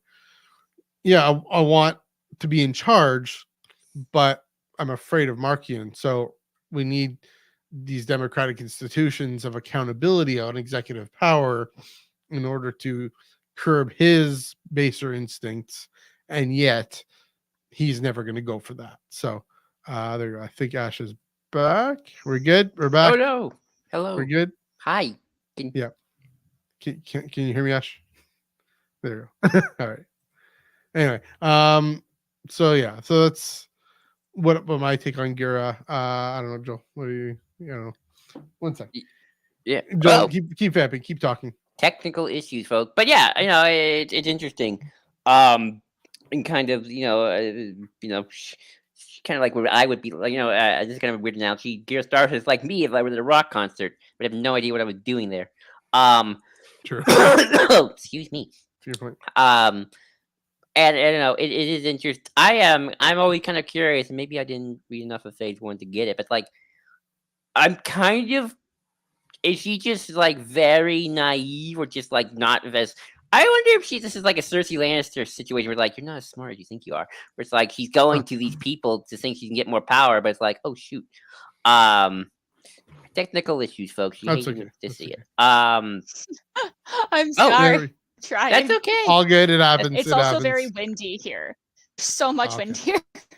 Oh gosh, I'm so sorry. That's okay. But Yeah. but I like that point as well. I also like, of course, the point about the local planetary governments as well. I wish we saw more of that. And I also like, Ash, your point about, the colonialism aspect of it, which is something I know people have brought up a lot about. Like, we don't really, it's kind of like they're not really talking about the fact that what the Republic's kind of doing is colonialism, and real world colonialism, Mhm. not good. We're still dealing with it today. Yeah. Yeah. So it's like, well, is it just the nature of Star Wars where the Republic is just that good that its version of colonialism isn't the British and the European kind that has kind of plagued the world forever? Or is it You just know, the good aspects of good because aspect. or not good aspects. What do I mean is in that Canada is all right. Yeah, we're doing okay, and part of the reasons we're doing okay is an okay place to live for most of us, for a lot of us, is in part because of what the British left to us. But that's the long, hard road of democracy. That's the long, hard road of the neoliberal capitalist system that does privilege only so many people. And so, I mean, that's the thing about liberal capitalism that does emerge from Western European Enlightenment. It fails to achieve its ideals, right? I mean, the Declaration of Independence, all men are created equal, define men, So Yeah. yeah, But this anyway, we're both in. Ash, do you want to add on to this? Yeah. Are you with us? Yeah, like, again, there's places that are suffering more still from colonialism, and like, Yeah. Coming from Canada and the US, we're not necessarily quite as, we're a little bit more well off than a lot of places that are still suffering. Because those places are continuing to be used by their essential colonial overlords. True. Right, which is why we're seeing things like especially in Africa, where they're being strip mined of their resources, and that's more of like what the empire did later on, was literally like go in and strip mine places and completely destroy them, whereas like we are quite privileged in Oh yes. the fact that not that we benefited, or that like the people, like the indigenous populations here, didn't suffer, because they very much did. I'm a It's still are, in a lot 97 of ways. baby, and the last residential school in Canada closed the year before I was born. Wild to But think about. Yeah. it's also easier, I think, to have the discussions here in Canada and the US and like white countries that were colonized, Sure. because a lot more of the world is more conscious of what happened to places like the US, Canada, and like Australia, New Zealand. Whereas when you start bringing up colonization in Africa, you're more likely to get shut down because they're, not developed countries. And it's like, well, why aren't they developed countries? These, places that are resource rich, yes. Why aren't they faring well? They could be, had these things not happened. Yeah. I wonder. I'll just say. I wonder if what Ghirra Starros is doing, kind of go back to the character and kind of get into her motivations, is I wonder if she saw the Nile as like what the Separatists would be, or at least what the Separatists claim to be. These people got legitimate grievances, some general grievances. I love these jokes. And like I could be this leader to create a new age for the people who have not benefited, for the man of the Republic kind, yada yada. And then she realized, oh no, these guys are just crazy. These are just crazy pirates. And she's like, oh shoot. But I guess I'll go back to you, Ash, again. What do you think is her is Ghirra Star like MO? What's her motivation here? Like it's I maybe I've just been reading enough of phase one, but it's outside of just, I guess, power, unlimited power. Like it's kind of just, I guess it's not odd to think of, oh, here's a fancy core world person trying to take advantage of legitimate grievances, some general grievances of people's. I just kind of wonder, like, what is her MO? Does she want to be the president of Nile nation? I guess. What do you think? I think personally, again, we could draw a line between the Nihil and the Separatists. Of course, the Separatists are better organized because they, from the very beginning, were more of a government, right? Because they had like the Separatist they had like leadership, and they had like a council and everything, and they were led by they were actually led by very politically minded people like Dooku and Palpatine. And I think that that's a whole different thing for Mina Bonteri. Whereas the Nihil are very much like, you know, they're Nihil, right? Which is just nihilism, right? You cut nihilism, you take the ism off of nihilism, and because I don't think that they really care, because the way that, like, even if you look at like Nihil celebrations, they're just honestly like so drugged up. They just want to party. Like, that's all that they care about. Like, Perrin, I think, would fit into the Nihil. But at the same time, you get into the party aspect, but not the killing, probably. I think chicken out. You get the whole thing where like a lot of the Separatist worlds are alien worlds, right? A lot of Separatist leadership is also very corporate minded as well. The banking clan, the tech union, the trade federation, like organizations like that, which are also all like aliens, whereas the leaders of the Republic that we see most often are human, which lends into the us versus them, which is also very prevalent in the Nihil. They're being led by Markion Ro, who's Evereni, right? Lorna D, a Twi'lek. And so, you have the them, which is the aliens in the Nihil, versus us, which is the human-led Republic. Because even a lot of the most prominent Jedi are human. You look at Elzar, Avar, Stellan, human. Sure, you've got like very prominent alien Jedi as well, like Vernestra, Orla, characters like Porter Engle, but it's still very much like the characters that we're focusing on tend to be human. And so I think that it's very much an us versus them situation, that also as humans, because we are more likely to see ourselves in human characters, we are more likely to be like, oh yeah, these are the good guys.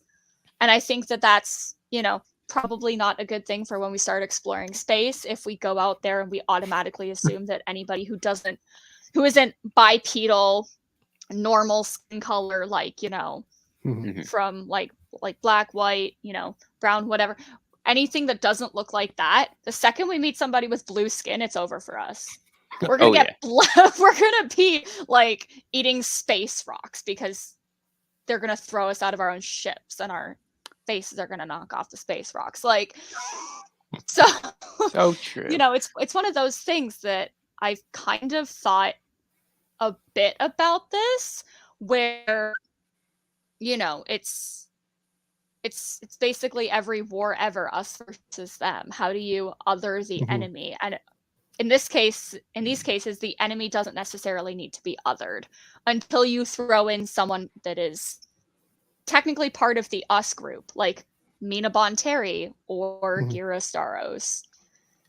Right. We'll get back to that, because I got some stuff to mention about maybe what we want to get to Mon Mothma. But if we're all good with Ghirra Starros, I'd like to transition now to Mina Bonteri. We got we kind of already have, so okay. So you're right.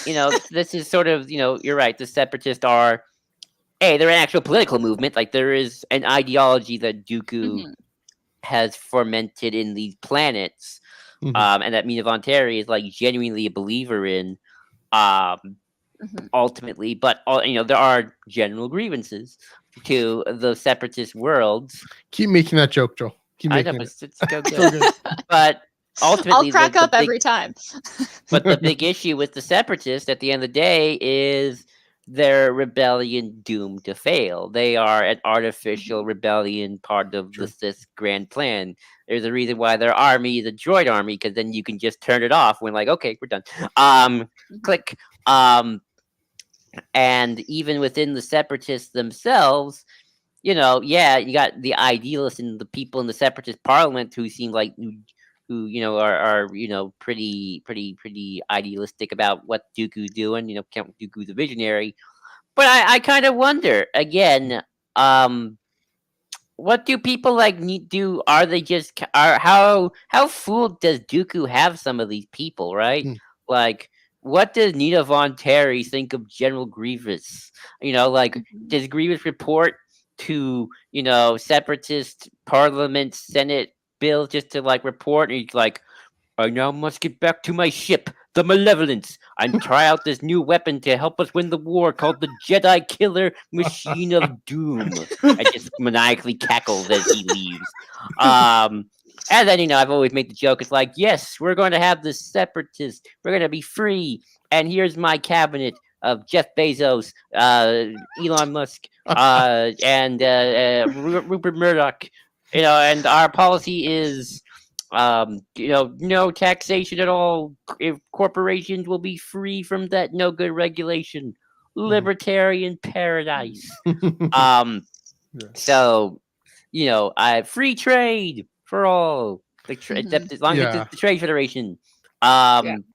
So, she joined a group that had like, actual issues and dealt with, but like group that was built to be just pawns of the Palpatine and the Sith and the Mhm. corporations that spawned it.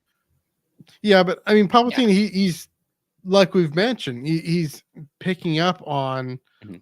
genuine grievances, genuine sense that the Outer Rim, this periphery, has not been treated well by the Republic. This Coruscant government has ignored these folks, and here's someone like Mina Bonteri saying, "Let's actually take care of them. Let's actually get organized." Mhm.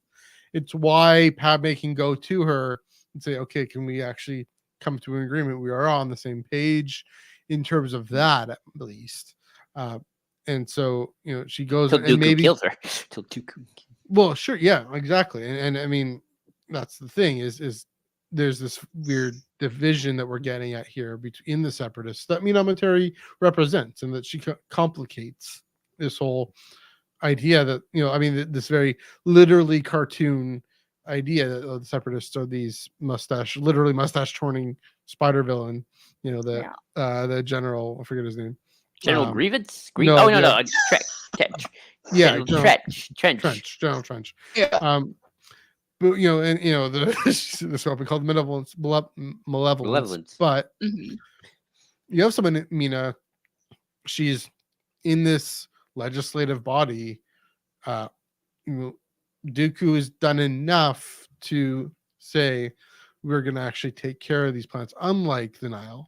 That's the interesting thing. I think Mhm. Ghirra at her best, and the best aspect of her, it's this interesting comparison contrast. I mean, I think she wants to, like we should, she does say she wants to set up these systems of supply for these planets that are being levied these taxes, these tithes by the Nile. Mina, she wants this Commonwealth of Independent Systems to actually, Confederacy. Confederacy. Sorry, Commonwealth. I don't know why I know why I said Commonwealth. That's a whole You're other thing. Canadian. Yeah, that's right. This Confederacy, Confederacy like of the actual Independent one. Systems, but to have actually, some sort of, not just. I mean, that's the thing about libertarianism, right? There's a very neoliberal libertarianism that is what you're saying.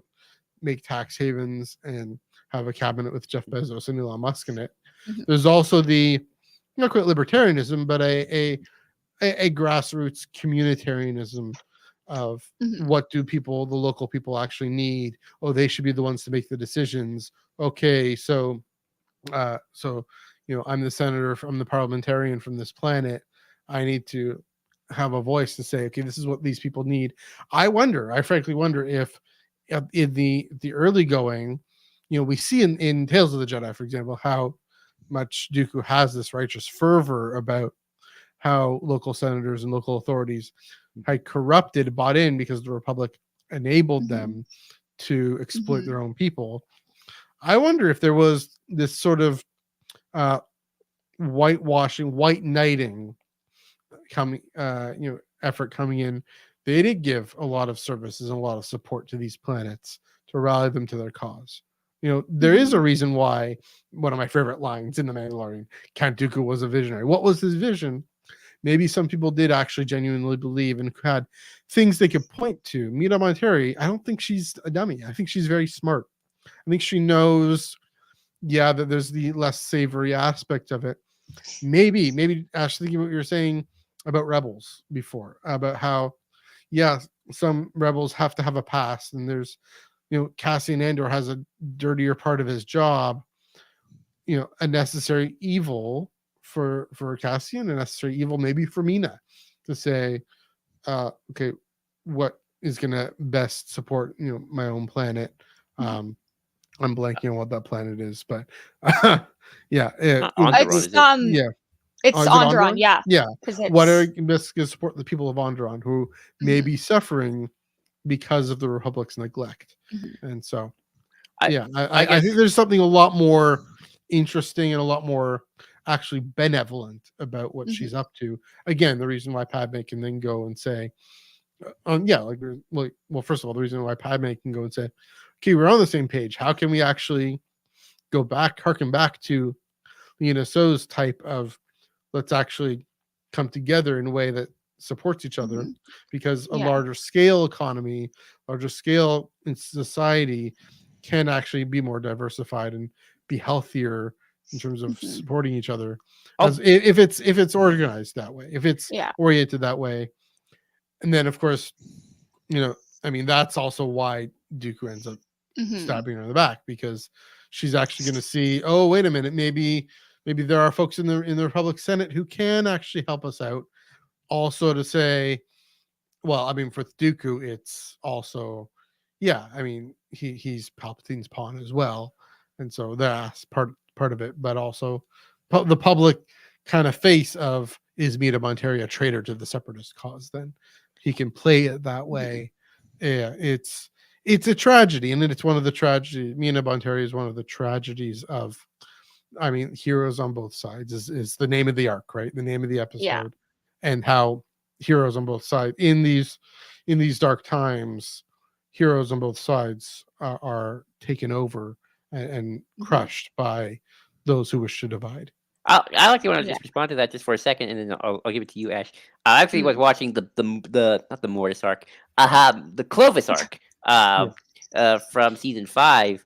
There's actually a scene where there's a separatist parliament dude, and Dooku invades Scipio, the banking world, and that parliament dude's like, Dooku, you can't do this, and then Dooku just uses the Force and kills him. So, I also thought, but I do wonder, how much does Mina Bonteri know? Would she stand if she found out General Grievous was General Grievous decided to genocide a planet because he's General Grievous and he likes doing that sometimes because he likes to be a psycho. If she knew Dooku was a Sith Lord, or that Grievous, Dooku, all the Separatist Council members were all part of the Sith conspiracy. But Ash, I'll give it to you. What are your thoughts on just Mina Bonteri, and how much do you think she knew, or what she thought of General Grievous? So I'm gonna be honest. The first time that I watched the Heroes on Both Sides arc, I did not really like her. Interesting, right? But since then, I've really come to I thought a lot about her character, and I'd like to honestly thank my partner for that, because I was like, I don't like these specific things about her, and he's like, but you like them in other political figures. You like how would you feel if Mon Mothma did this very specific thing that you're accusing Mina Bonteri of never, even though she never actually did it? How would you feel if Mon did this? And so I started thinking a lot about my own personal political biases within Star Wars. So thank you, Mina Bonteri, for kind of making me question my Star Wars politics.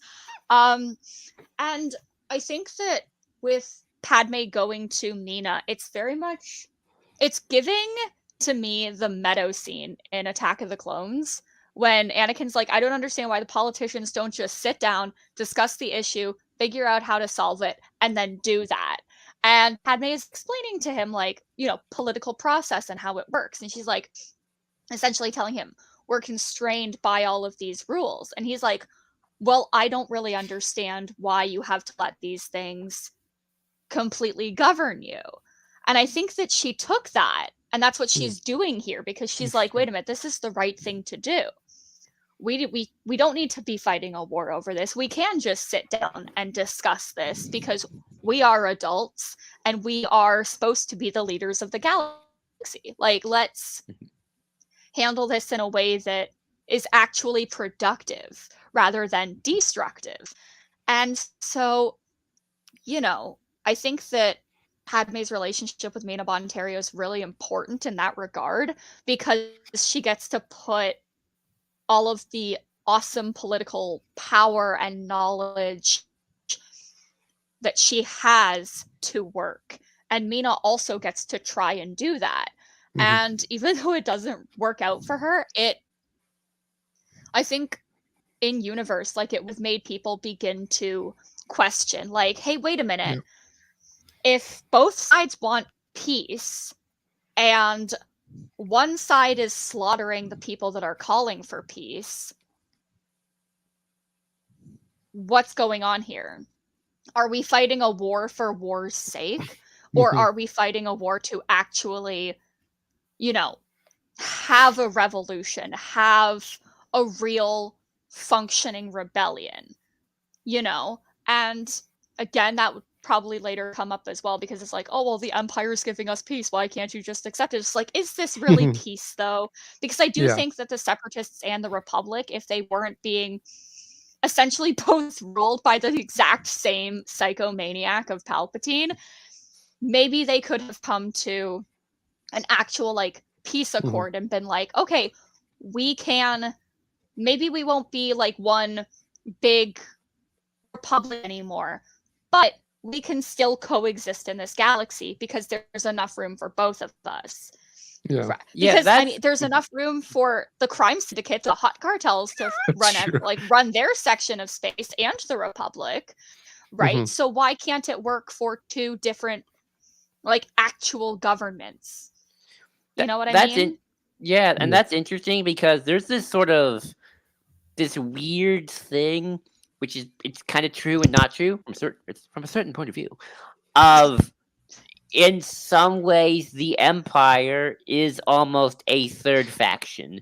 It's not it's a little more complicated because then there's also, the Republic is the twisted version of the Empire, and then, but if you kind of like, and this is where I feel like sometimes the ideal version of the rebellion comes from, although maybe Andor will kind of go deeper into what factions actually control the alliance to restore the Republic, of the rebellion being the best people of the Republic, the Mon Mothmas, the Princess Leia, the Bail Organas, the Padmes before she died. And then the Separatists, who aren't, the Mina Bonteris, the Luxes, the more, the Separatists who aren't General Grievous, then they come together, they take down the true enemy, the Empire, the Sith, Palpatine, which, if you don't mind, I guess we can transition to Mon Mothma. Well, I just wanted to make one point about that, and this is also the transition too, in part. Ash, when you were talking about the effect of Mina Bonteri on Padme, I had a light bulb moment because, of course, this is, Clone Wars is made after Revenge of the Sith, and therefore, what this is building to is that moment on the balcony there, Padme and Anakin. What if we're being backing the wrong side? What if this, like Joel, you were saying, with this war that we've been fighting, what if it was all just a farce? And she's starting to clue in that there are heroes on both sides, that there is the rules, the thing I've been told, that the Republic is the bastion of peace, and anyone who opposes the Republic is inherently against peace and against good order. She always was open to, again, we see in the heroes of both sides she's open to seeing otherwise. Her longtime friendship with Mina. At this point, she's saying, oh, wait a minute, what if the rebellion or the Republic is no longer a democratic republic at all? And questioning that entirely, to the point where she forms the coalition of the Thousand. She sits down in that deleted scene that's got to be canon, with Mon Mothma and with Bail, and says, okay, let's actually start to organize here.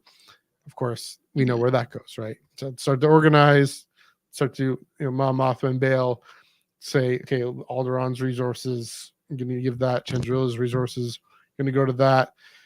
Mon and Bail still try and do their thing in the Senate, but in the end of the day, we know what Mon Mothma ultimately decides. So, yeah, Mina Bonteri to Mon Mothma, just via Padme. There we go. So, Joel, yeah. So, this is where I think. This is where I kind of wish Cassian was still a separatist in his backstory. I mean, I love Andor and I love the backstory that gets, but that would have been one of the things where, I am kind of curious where that's going to go, because Tony Gilroy talked about how season 2 is all about, like, this is when the rebellion, goes from being, the ragtag crazy people to, like, okay, now we gotta go official, we gotta go officially corporate, we gotta get our suits and ties ready.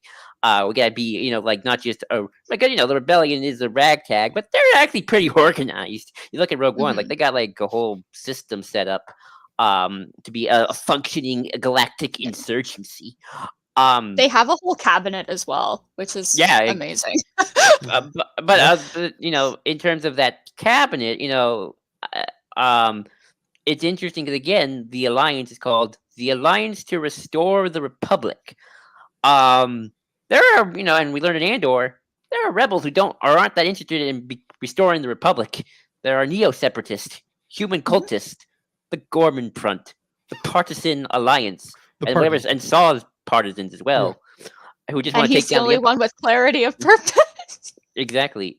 And then Lucian's like, we all need to come together, Saw. But I do wonder, when they all come together, it's like, who are the majority share factions in the alliance? It does seem like it's still very much made up of former senators and a few ex-Imperials, like Dodonna, ex-Imperial, Draven, he was an ex-Imperial officer who's like, this Empire seems getting sus. I'm out of here. It's not like, I would have loved if, like, Mon Mothma had, like, a general or an advisor who was, like, Count Dooku's personal attaché during this Clone Wars. Like, they were on opposite sides, and now they're together fighting the Empire, and he's Mon Mothma's personal attaché. Because, anyway, and to get into Mon Mothma herself, she has always been, kind of the figurehead for which these various rebel cells can all gather around and kind of have some sort of unifying person in their political coalition. And then the ideology kind of comes later. Like, the Rebel Alliance is a rebel alliance, like, inherently, right? It's just an alliance of various rebels to form a political coalition to take down the Empire through violent means, I guess. And you got the more radical side, like your Saw, and I guess Mon Mothma was kind of in the center. And then you got, I guess, more conservative people, maybe. I don't know what that means. But it is kind of that, that spectrum, the left-right spectrum, in a sense. And Mon's always kind of been kind of the one to represent both a mix of caution but also kind of, in some ways, herself always kind of eventually gets pushed to, or eventually kind of has to come to, like, yeah, we do got to kind of take action.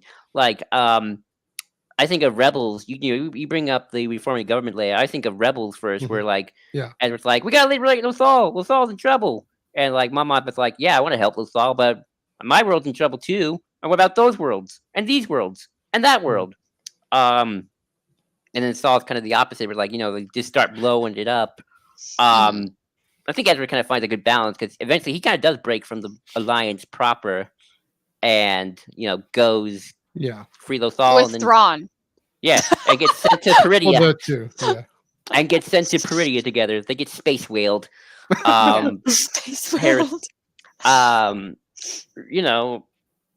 now we kind of see in the Mandoverse, Mon Mothma's again kind of in the center. She is kind of the epitome of the center in a lot of ways, right? Because you have she's not Senator Ziona going space whales, the Force. It's all a bunch of hooey nonsense, and Mon Mothma probably secretly going, I've seen a lot of hooey nonsense. Ziona, I've seen in some stuff too. I kind of would believe it, but she can't be just like, oh shoot, sent in the military, we gotta get going. Yeah. But she's like, Hera, she's like, so Thrawn really come back? And Hera's like, Yeah. Yeah. He's coming back. I read the script for the movie. I don't think that's how the Force works, Joel. But yeah, that's kind of been, I've always kind of viewed Mon Mothma as like the center to almost like the uber conservative Xionos of the world, and then obviously maybe someone like a bit more of a hothead, or even like a Leia almost. Yeah. So yeah, but you know what, Ash, I'll show it to you. I think we've been waiting all day. Mothma talk. You've been waiting all your life. Let's go. Oh Talking my gosh. about Mon Okay, Mothma so on the essentially, internet. think of there's so much about Mon Mothma that I know. And so, like, essentially, one of the things that's always fascinated me from the time that I was a child was the first time we ever see her in Return of the Jedi. She just walks up, everyone goes quiet. She delivers her little speech, calls in Akbar. Her name is never said on screen. Right. In any like Star Wars film that like, I'm not counting deleted scenes here. It's not said her name Mon Mothma is not said in Rogue One. It's not said in Return of the Jedi. It's just kind of expected that the people within these circles know who she is. She can command a room. Right? She can command respect. She can command attention. Whereas it's very like she's very similar to Palpatine in that regard. Because again, he has a presence. He walks into a room and people are like, "Oh, Palpatine's here." Right? Pay attention to him, show him respect because he has, for better or for worse, earned it as a political leader. Right? There have been terrible political leaders that have earned the respect of other powerful people. There have been great political leaders who have done the same, right? And one of the things that Mon Mothma genuinely fears is being like Palpatine. And I think in order to fully understand her character and the motivations that she has and the reason that she does the things that she does is because of that genuine fear that she has, right? So when people are like, why does she do the whole demilitarization thing? Why doesn't she just take action? Why does she go through all of these other channels? Because she fears becoming like him, right?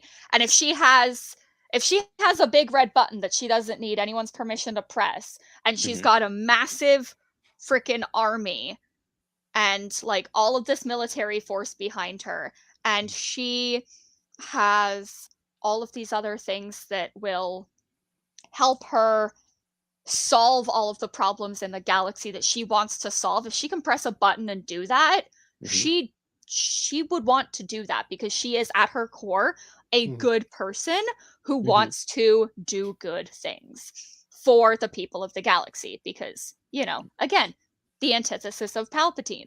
And so, but she also, I think, realizes that if she gets a taste of that power, it will corrupt her. Because then she will get to the point where she'll be like, I have to be able to fix everything, and if I can't fix it, then it'll be like similar to, I think, Anakin's thing where he's like, I'm good at fixing things, so why can't I fix this? What is wrong? I need to be able to fix this. And she would end up lashing out, and it would be very much more Palpatine than her. And when we take into account her role in the delegation of 2000, her, Bail, and Padme did a lot of work for it. And I think in the deleted scenes when Padme is asking the questions, that's like she's trying to provide the balance, because at that point Mon was incredibly radical. And even in the Padme books, she's written as a very radical character who finds balance in her relationship with Padme. And the first time I read that, I was just like, okay, that feels a little bit weird. But then I thought about it in relationship to that particular deleted scene in Revenge of the Sith, where it's just like, oh, Padme's asking these questions and making sure Mon has answers. She's again providing the balance that Mon needs. So Mon was very much like a let's dive in, let's do this, like when she was a younger political figure. But then as she grew, it became more of a, we have to take action, but we need to think about it so that the action that we take is actually helpful and it doesn't end up hurting more people. And I think that in Leia, Princess of Alderaan, that's one of the things that she tries to teach Leia as well, alongside Bail and Breha, because there's Leia going off to Wobani because she's like, there is bad stuff going on. I'm gonna try and help. And it's just, she comes back and she has all of these refugees, and Breha has to sit her down and be like, your father and Mon have been trying to fix this, and you may have just undone all of their work. You may have done more damage in the absolute desire to do good. Yeah. And that ultimately ends up tempering Leia, who then starts to think, okay, I can do these good things, but I also need to think about what are other people doing about this already, and am I helping them or hindering them?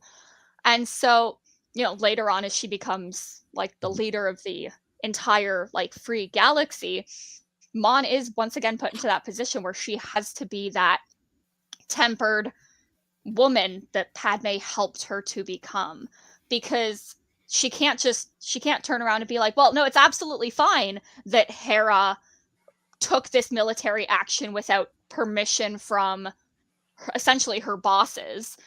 It's absolutely fine that she took this initiative because she was doing the right thing, and you don't I'm not even going to listen to you because you don't understand. She can't do that because she has to essentially listen to both sides and be that sort of figure in the center, right?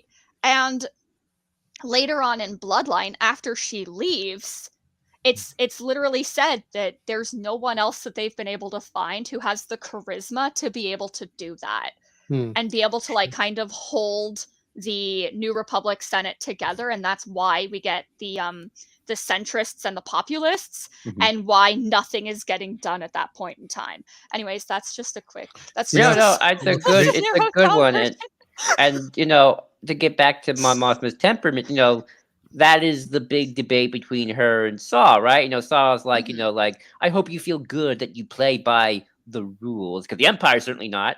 And there is a debate there, right? It's like, yeah, Mon Mothma wants to, I think rightfully, avoid civilian casualties, make sure the rebellion has good PR, but at the same time, she is fighting against an Empire who, it's like, one little guy is protesting, Palpatine stinks. The Empire can send a bunch of Star Destroyers and just massacre the whole planet down until they're all dead. They're building Death Stars. They're not playing by the rules. Palpatine's not going to play by the rules. He plays by the, I'm going to destroy you all to heck or high water. So it's kind of that balance of like caution, but also we kind of do got to fight. We have to send the fleet to Scarif. It is the right thing to do.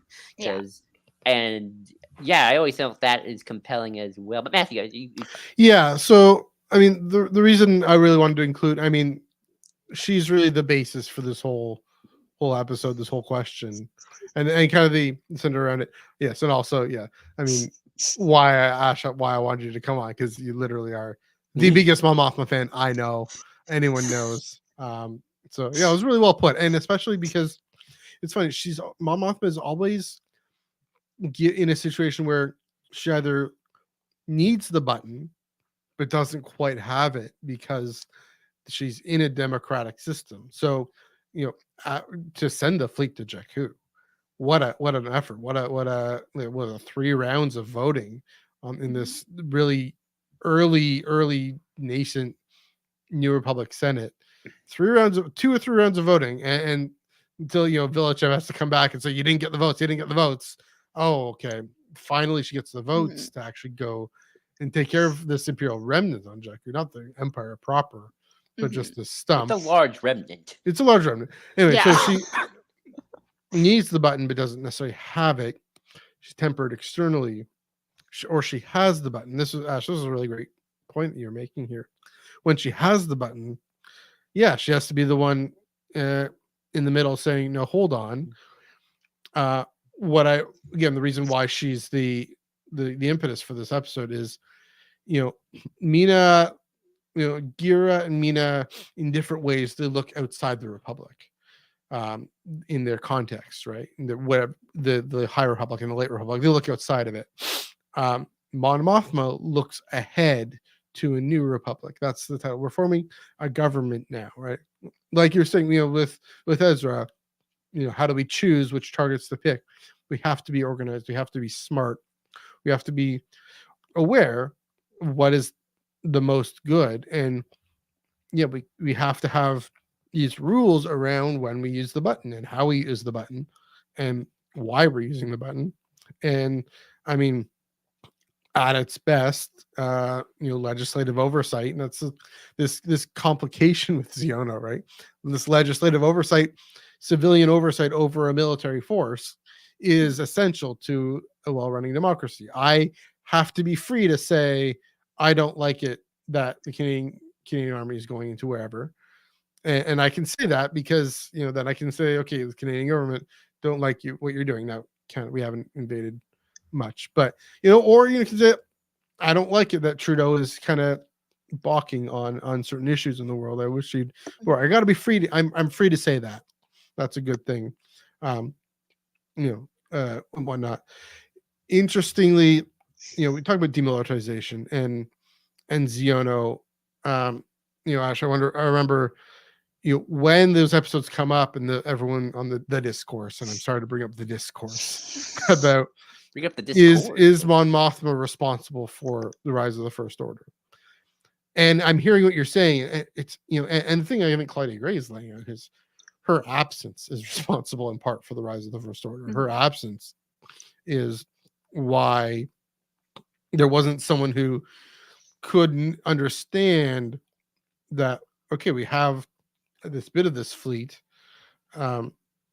We have the Republic institutions that can govern use of it, but institutions are only as good as the people who are in them, and they're of course as evil as the people who are in them, or as incapable as the people who are in them. Xiono represents someone who we're not quite sure what his motivations are. Hera has her take. He's there. He represents maybe the fear of being of a new Palpatine, and I think Mon Mothma definitely shares that. By the time of the rise of the First Order, there's no one in the Republic who's going to authorize Leia to go and take care of this. So she has to be the one with the button. And again, thankfully, she's the one. She is able to use it, but it's not a Republic thing. It's this ragtag, again, another ragtag group that, and we'll get to that third example with Amilyn Holdo later.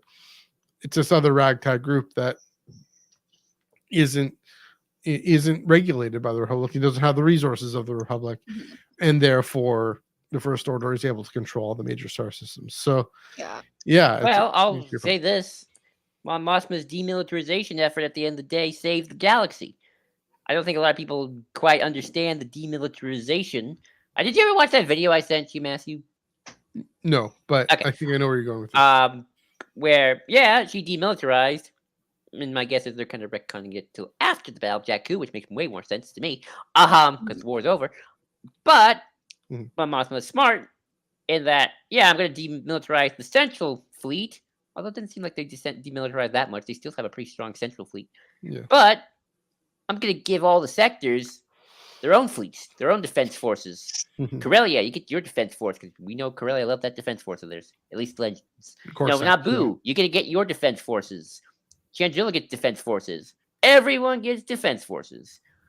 And at the end of the day, it's those defense forces, along with just people who have starships running about, they all get together, because, I'm tired of these bleeping Sith Lords in this bleeping galaxy.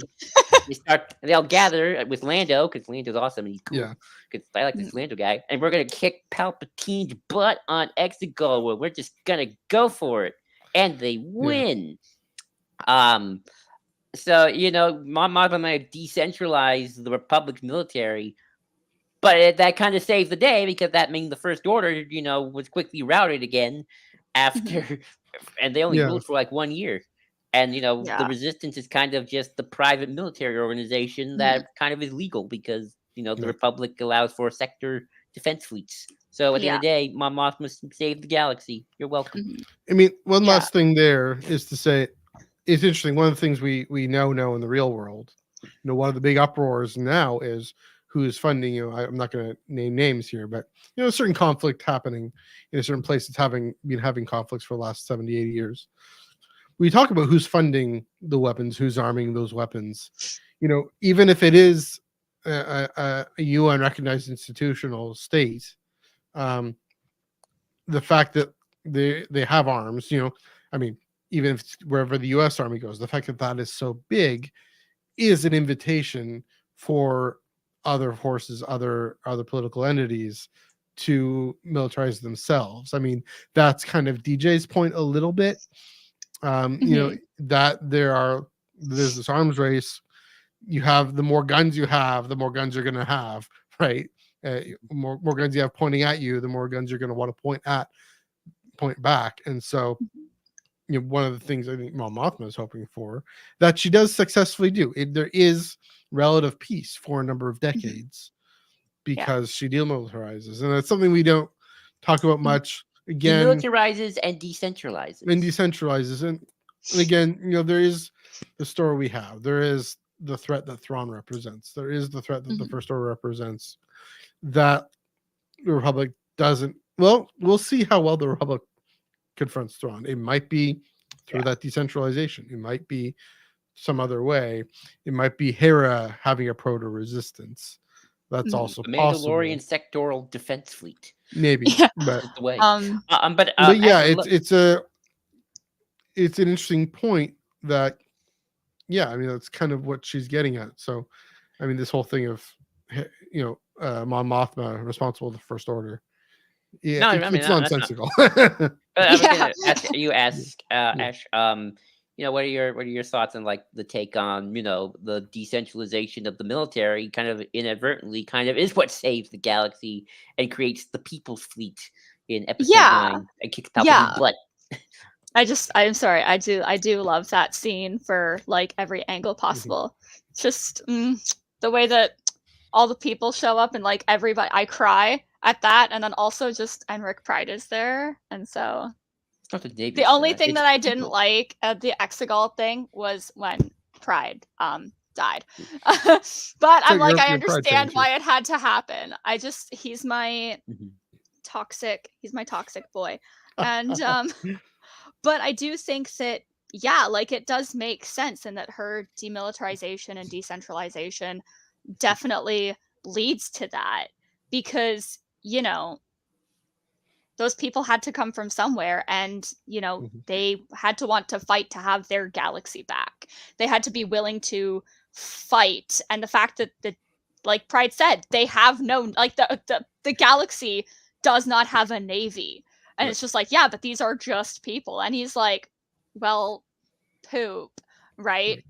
But I was like, honestly, thinking that is just gonna help when I'm like, I can't sleep at night, and I'm laying there thinking, Mon did everything she could so that the galaxy could be at peace after over like about 30 years of war, where children were born and died not knowing what peace really was.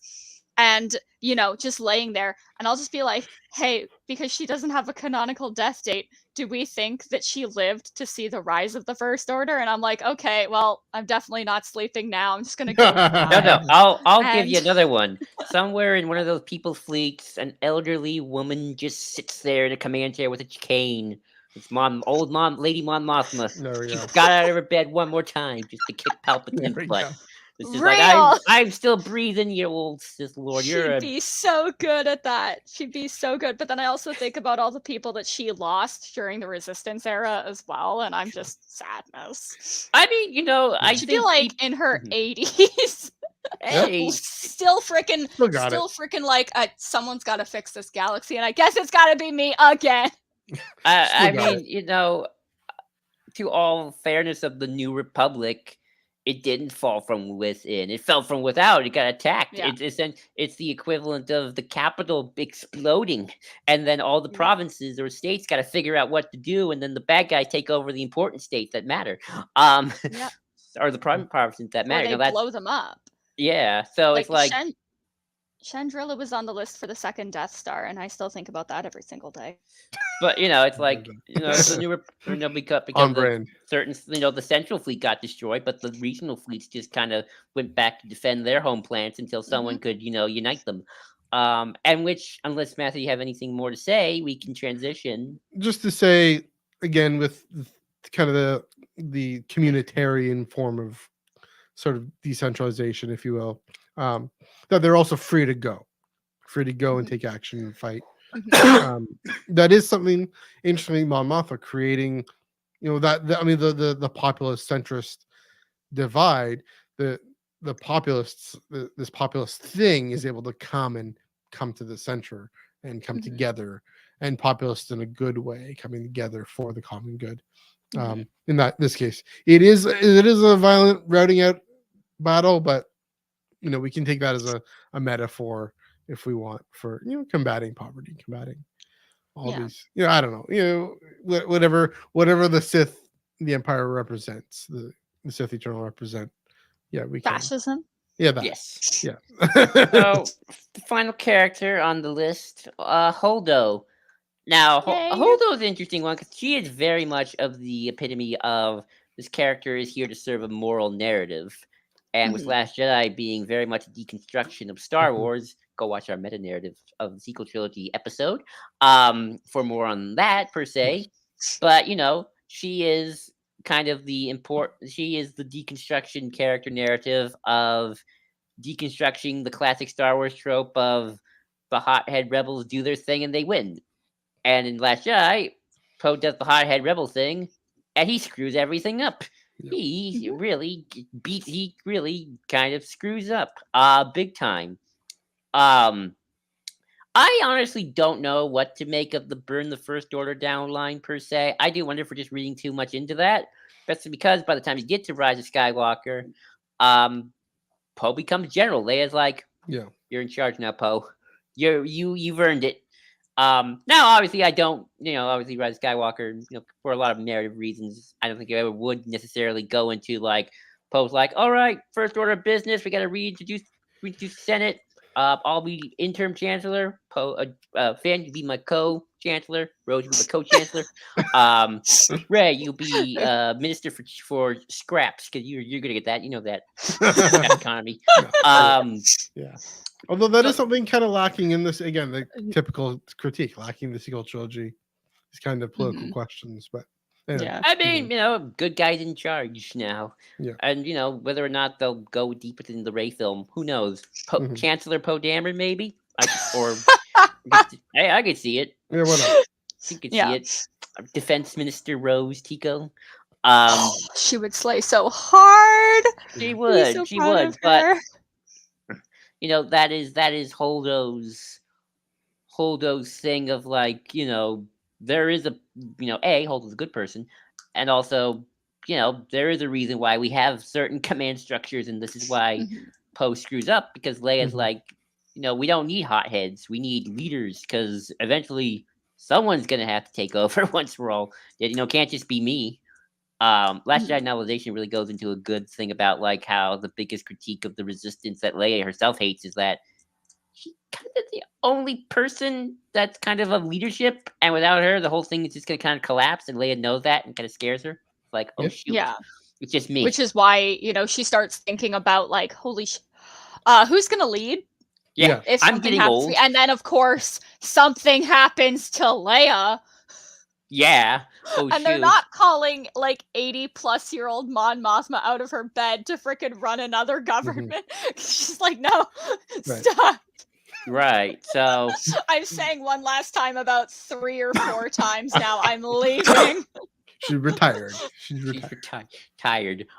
She got out of retirement to kick Palpatine's butt one more time. Like, she'll do that. Headcanon. That's headcanon. Anyway. But anyway, but yeah, that is sort of Holdo's thing. But Ash, again, we'll throw it to you, Holdo. Yeah. So as a longtime Amilyn Holdo stan, like from the first time I saw The Last Jedi, and she was the catalyst for me leaving the Star Wars fandom for the first time. Because I'm sure, as you can imagine, it was a lovely time being an Amilyn Holdo lover when The Last Jedi came out. I didn't receive any unaliving threats while I was on a flight to the UK. Why do you ask? Oh no. But I've always been deeply fascinated by her character because she's right. She is very much correct in the things that she is saying and the things that she's trying to teach. But again, Poe wasn't in a place for a very long time where he could think about that clearly until, you know, we get to that end part where he's like, where he realizes exactly what she's doing because he's been evacuated off of the ship. And he's like, wait a minute, no, like, what's going on? And he realizes. And I think was it Connix that said she's fleeing, and he's like, no, she's not fleeing. She's literally sacrificing herself. Right. And I think that, you know, her relationship with Leia is really important because the first time that we meet her in the like timeline is in Leia, Princess of Alderaan. And Holdo is amazing. She's a fashion icon. But you know, it's very,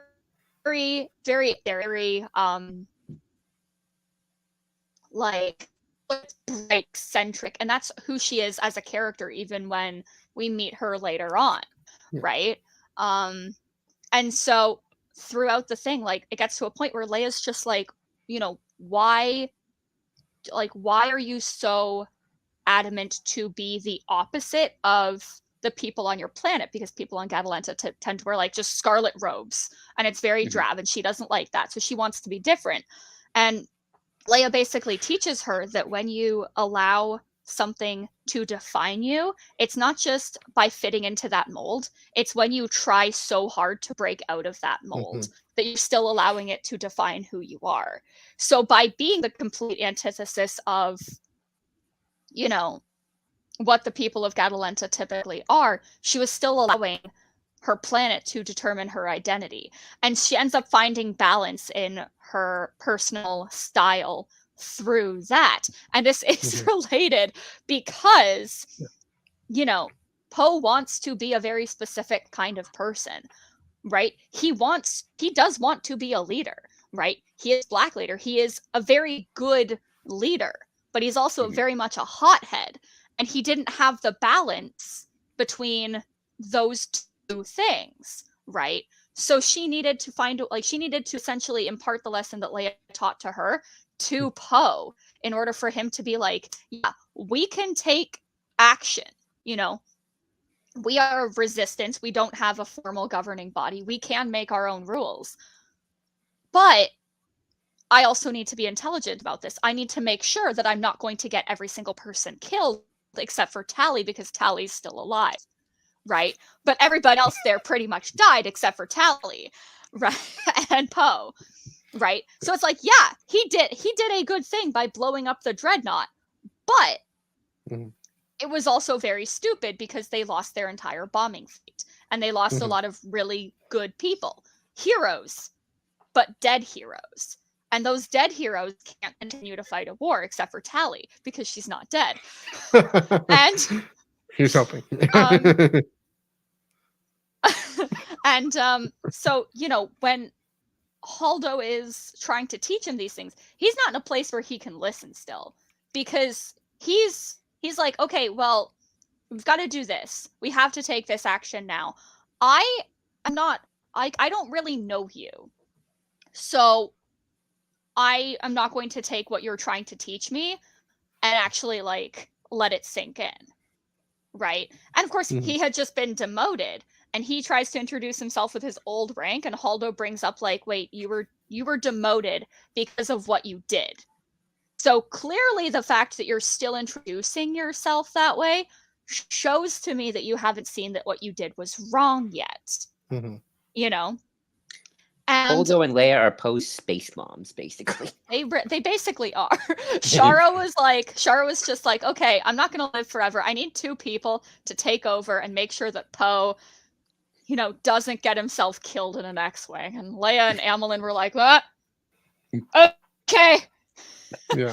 And, you know, throughout that, the things that she ultimately does when he realizes oh, she was trying to teach me something. And of course, it takes somebody else that he respects to be like, hey, this is what she was trying to teach you. For him to actually be like, oh, okay. And he grows from that. And I think that's something really important in Resistance Reborn, because he does get called out by other people that they're trying to recruit to the Resistance. And he's like, you know what? I made those mistakes. Yeah. And I wish, basically he's saying, like, you know, I wish we still had Admiral Holdo here, because she was a really great leader and she taught me so much in the short time that I knew her. And that ends up getting him respect from these people, because they're like, so you do understand, like, that you have faults and that you are a human being and that you can grow from these things and learn, and you can also be not just this amazing hotshot pilot, but also an intelligent and thoughtful leader. Yeah. And then we see him do those things in The Rise of Skywalker, when he's like, okay, so this is how we're going to do this. I need help. And I think that that's one of the biggest things that he comes to realize as a leader. He's not expected to do it alone. He can have a circle of people that he trusts, because Leia had a circle of people she trusts. And Holdo was part of that. So he's like, I'm going to have the people that I trust right here by my side. We're going to come up with a plan so that it's not just a bunch of us flying in there and going crazy, right? Because that would not have worked. They needed to change plans when they were on Exegol, right? Because, you know, like, Finn had to do that. And that took a lot of trust between Finn and Poe for Finn to be able to be like, I have this plan. We need to change this plan, right? And not have to go through that whole system, because they had that trust. You know what I mean? Yeah. Exactly. Yeah. I mean, Sorry, so I could talk about Holdo. no, it's great. days. Yeah. Again, I mean, we're all Holdo stands here now, and love her. hopefully, I mean, that kind of gave me shivers to know that happened to you. I'm sorry. Hopefully experiences are better now. Mostly recovered. Yeah. You know, so the thing with, with Holdo, it's kind of the lesson she tries to impart to Poe. It's the same thing you mentioned in Prince of Alderaan, that Mon Mothma has to teach Leia. The rash, seemingly heroic action isn't necessarily the wise leadership action. Holdo, yeah. So the way I have it, Mina looks beyond the Republic. Mon Mothma looks ahead to a new Republic. Holdo, a little bit, in a way, looks back on that Republic, in the sense of the wisdom of Mon Mothma's wisdom of being organized and being smart and being, being unifying, and having that strong unifying presence that, an institution like the Republic, in the right hands, could have. She looks back on it, because, I mean, The Last Jedi, for me, the thesis statement in The Last Jedi is, this is how we win, not by killing what we hate, but by saving what we love. And there are aspects of that Republic, of these, the idea of democracy, the idea of coming together, we are all the Republic, that do need to persevere and do need to endure, and they can get taken out by this narrative, this story we have about a hero who goes in and takes the brash action and doesn't stop and think, is that the right action? And Holdo, that's the wild thing.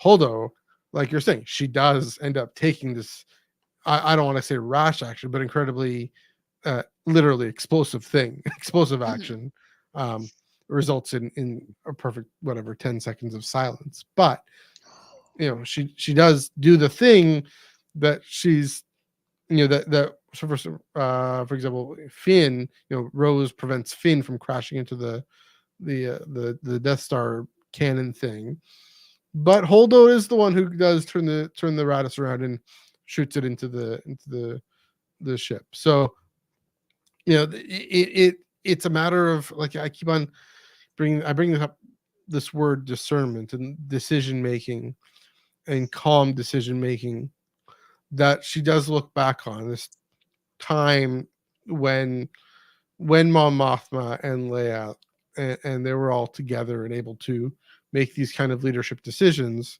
that that they don't have anymore, because there's this new generation that at some points is able to stop and think, but often that's the thing is we do get taken in by these narratives, and this is kind of a real world thing.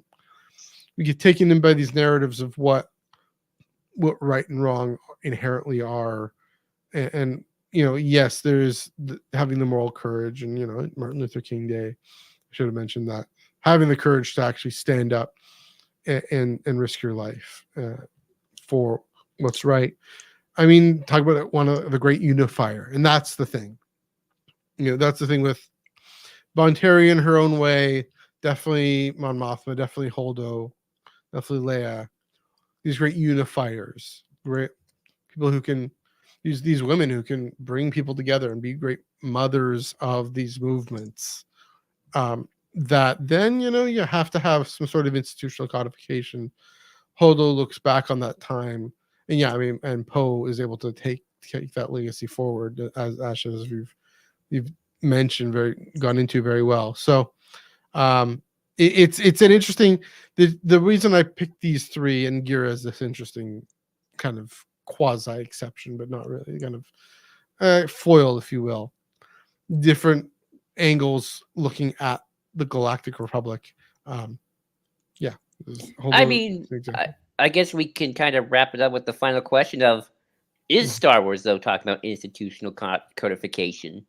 I honestly think modern Star Wars is actually more anti-institution than usual. No, I would say it is. I'm just saying, what about codification? What about these rules? Anyway, go ahead. I see it more as just community, which I guess it's an institution of itself, if we want to get into like technical. But to kind of get to the final point of like, I mean, that's to me the People's Fleet. It's like you didn't need a institution to kick Palpatine's butt. True. You just need everybody to get on the same page. To quote somebody I read on a forum. I love reading Palpatine, but it is sort of interesting. Especially with Holdo, it's sort of like, I mean, I guess we'll find out when the Rey film hits is what is the message here. But we talk about these characters, and at the end of the day, unless anyone has anything else they want to say about Holdo before I move on, I'm sorry, I'm gonna jump in too quick. Yeah, go for it. Okay, go. Yeah. I think that one of the things that is also super important is before the end of The Last Jedi, Poe was very much very fast and loud when he was giving orders and making decisions, but afterwards he's a little bit quieter and calmer. I've actually thought about this, and I think that I think about when Holdo is telling Leia in order for the transports to get away, someone's going to have to stay behind and pilot the cruiser. That is the most calm way of telling someone, I'm going to stay here and I'm going to die. Yeah.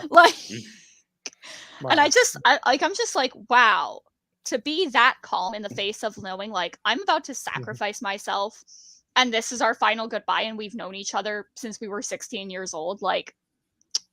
Oh, I love her. Yeah. Yeah. I'll ask you this, Ash. What is your take on the line of Poe being we're going to be the spark that burns the first storage out? What's your read on that line from the movie? What is your read? I think I'm also a Hunger Games fan, so it's very much like the fire is catching, and if we burn, you burn with us. But different from that in the way that it's just hey, we have a power, and all it takes is a small little spark of fire to take something really, really big down. And we can do that. We are small, but we have more power than we realize. Yeah. Yeah. Okay. So that's your read. That's a good one. I mean, it's an interesting. So again, the reason that line is important and interesting because it's, with Holdo, it's we're the spark that will restore the Republic. Yeah. It's the same spark that's, I mean, Mhm. I've made a lot of the difference in seeing Poe and his point. He's all about tearing things down. Maybe not. I mean, at the end of the Last Jedi, he's starting to come around. It's the same Mhm. spark. It's the same spark. I mean, in Rebels, spark of rebellion, right? So Yeah. I mean, in the original trilogy, we don't know what the rebels are fighting for. They just want to just restore freedom to the galaxy and take down the Empire.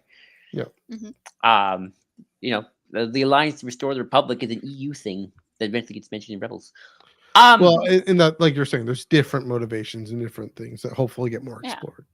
Yeah, but speaking of exploration, you know, uh, Star Wars is inherently a pop narrative, as we know. And I think, kind of just as we talked about these characters, I think the key is not. It's all about how the narrative fits the framing with the characters, right? Like, we Star Wars fans are like, we want a Senate scene, we want a Senate scene. Not like a good Senate scene too, but it's like, to me, Andor had the best Senate scenes because it's through Mon Mothma and her character arc of trying to Mhm. inch out what little she can, um, after from the Empire, but ultimately realizing, oh yeah, I gotta rebel. Maybe Mhm. it's time to start going through the um the Outside the channels, right? outside Mhm. chains, yeah, outside the chains of government. Um, and I think that is ultimately where Star Wars falls on the political spectrum. Is it's it's a character driven thing. Sometimes for both good and for bad. Hmm. Sometimes the good.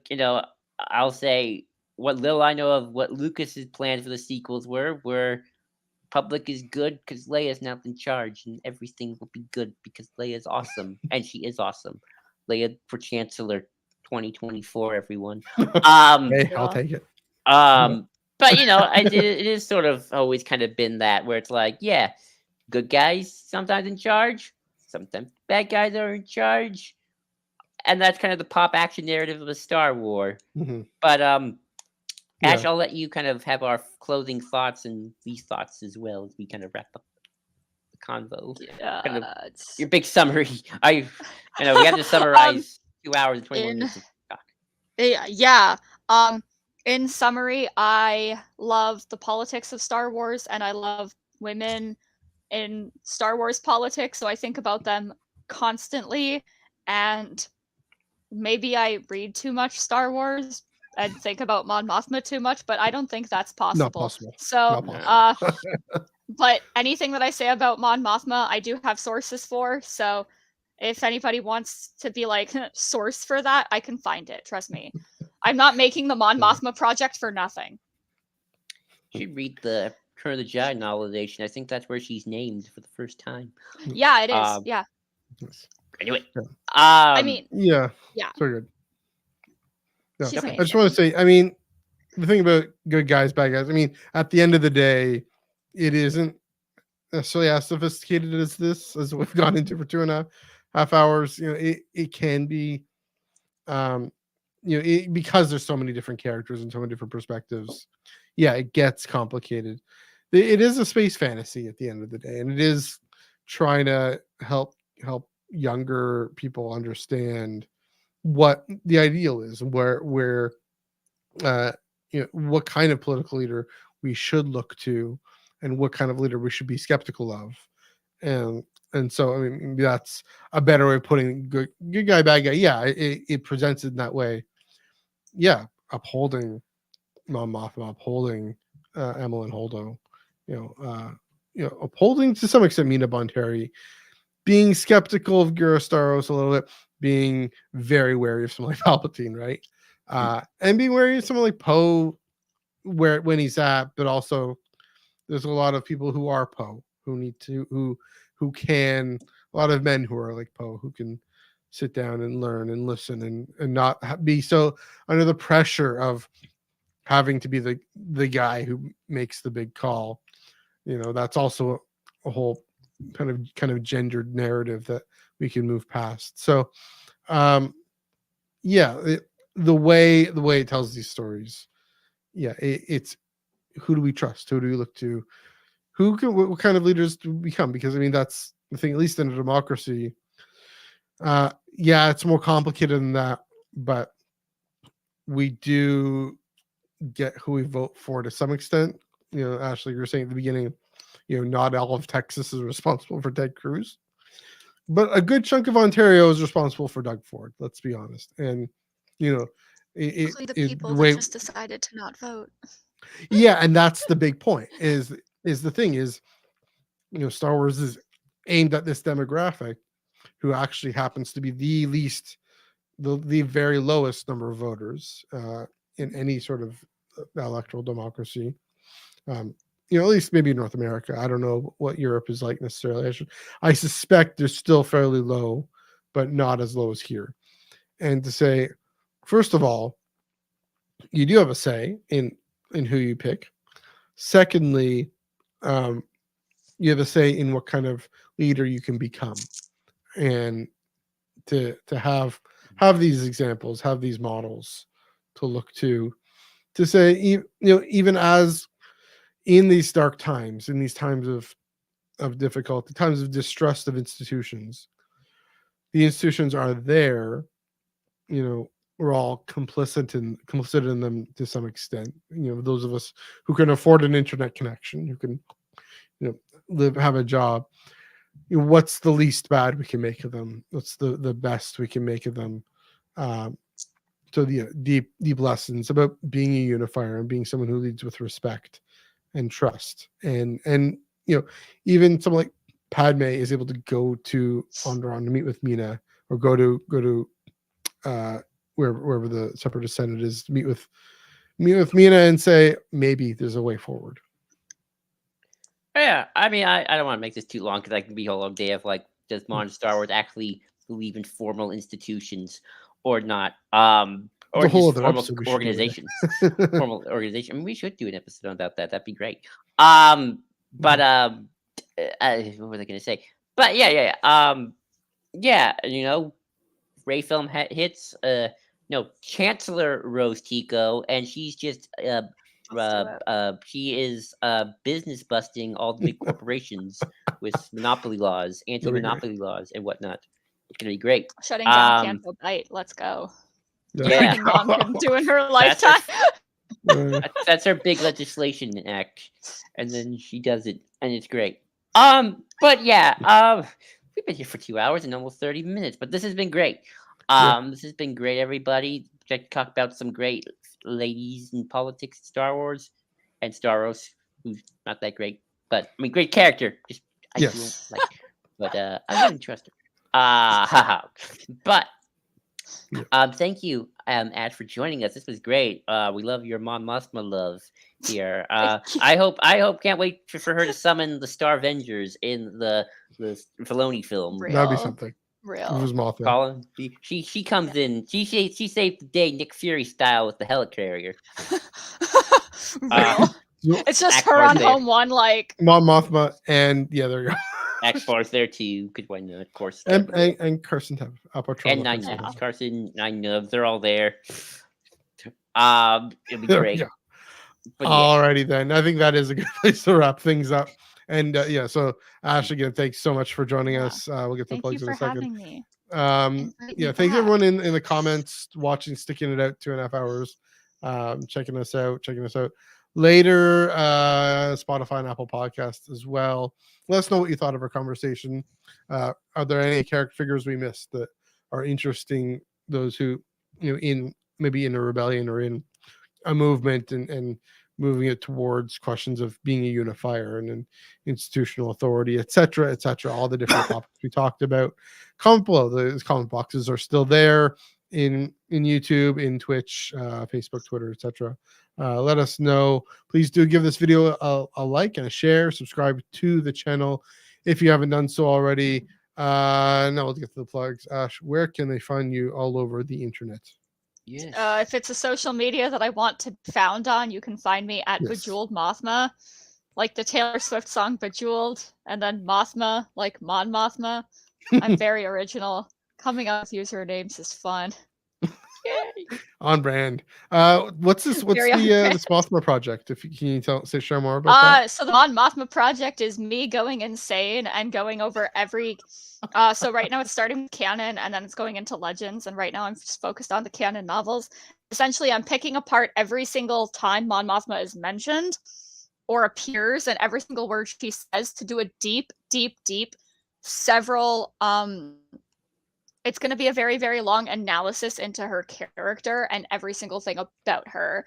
And now there's also a fashion tab where I just analyze every single thing she's ever worn. And I go into like what it says about her as a person and like her motivations and what is going on at that specific time. It's a lot. It's just very Mon Mothma centric, like my entire life. If you weren't already the world's foremost expert on Mon Mothma, which I think you are already, you will for sure be at the end of this. So I'm excited to see what comes of that. Lucasfilm Story Group, I am job hunting right now, and if you need a Mothma expert, I can see some. I'm just gonna speak this out in the universe. I'm gonna manifest this. There are gonna be authors writing Mon Mothma stories. You like. Gotta call Ash up. Gotta figure out what this character mode in this point in the timeline. Where is this person? What's she doing? What's she wearing? I can see that. I'm manifesting that. All right. There we go. Joel, where can they find you on the internet? You can find me at JID2021, again, JID2021 on Twitter. You can also find me at the Star Wars Underworld Discord server. Link in the description below. Come join us this Friday to watch some Young Jedi adventures. And if we're lucky, we time this right, we can get everything ready for season 2. So we can watch that as well in chronological order. So we're excited by that. Yay. And you can find me on Instagram and Threads at MNEUG1138. Got a bit of Taylor, got a bit of soccer, got a bit of Star Trek. Yeah, I got some Star Wars in there too. I probably got some church stuff going on there too. On Twitter at NEUG485. I'm kind of that's something that I did post a great fried chicken and donut post on Instagram yesterday. It was really great. Check out my foodie stuff going on too as well. And whatnot, and then of course at Ion Cannon Pod, EYEONCANONPOD, and of course Tractor Beam this Wednesday, talking about some, at least one or if not two finale comic books coming out. Both sad, but also again, congrats especially to Ethan Sachs for writing a very coherent, well ended story. It's gonna be great. And Ash is already sad that it's Bounty Hunters is over. I can see. All Bounty right. Hunters and Afra. How could I lose both of them? You just go back and read. Just go back and reread it all. Yeah. I mean, it's what you do anyway, right? There we go. Cracked open my Bounty Hunters Volume 1 where Ethan Sachs wrote "Stop Hitting Zuckus" for me. It's my favorite part from Revelations.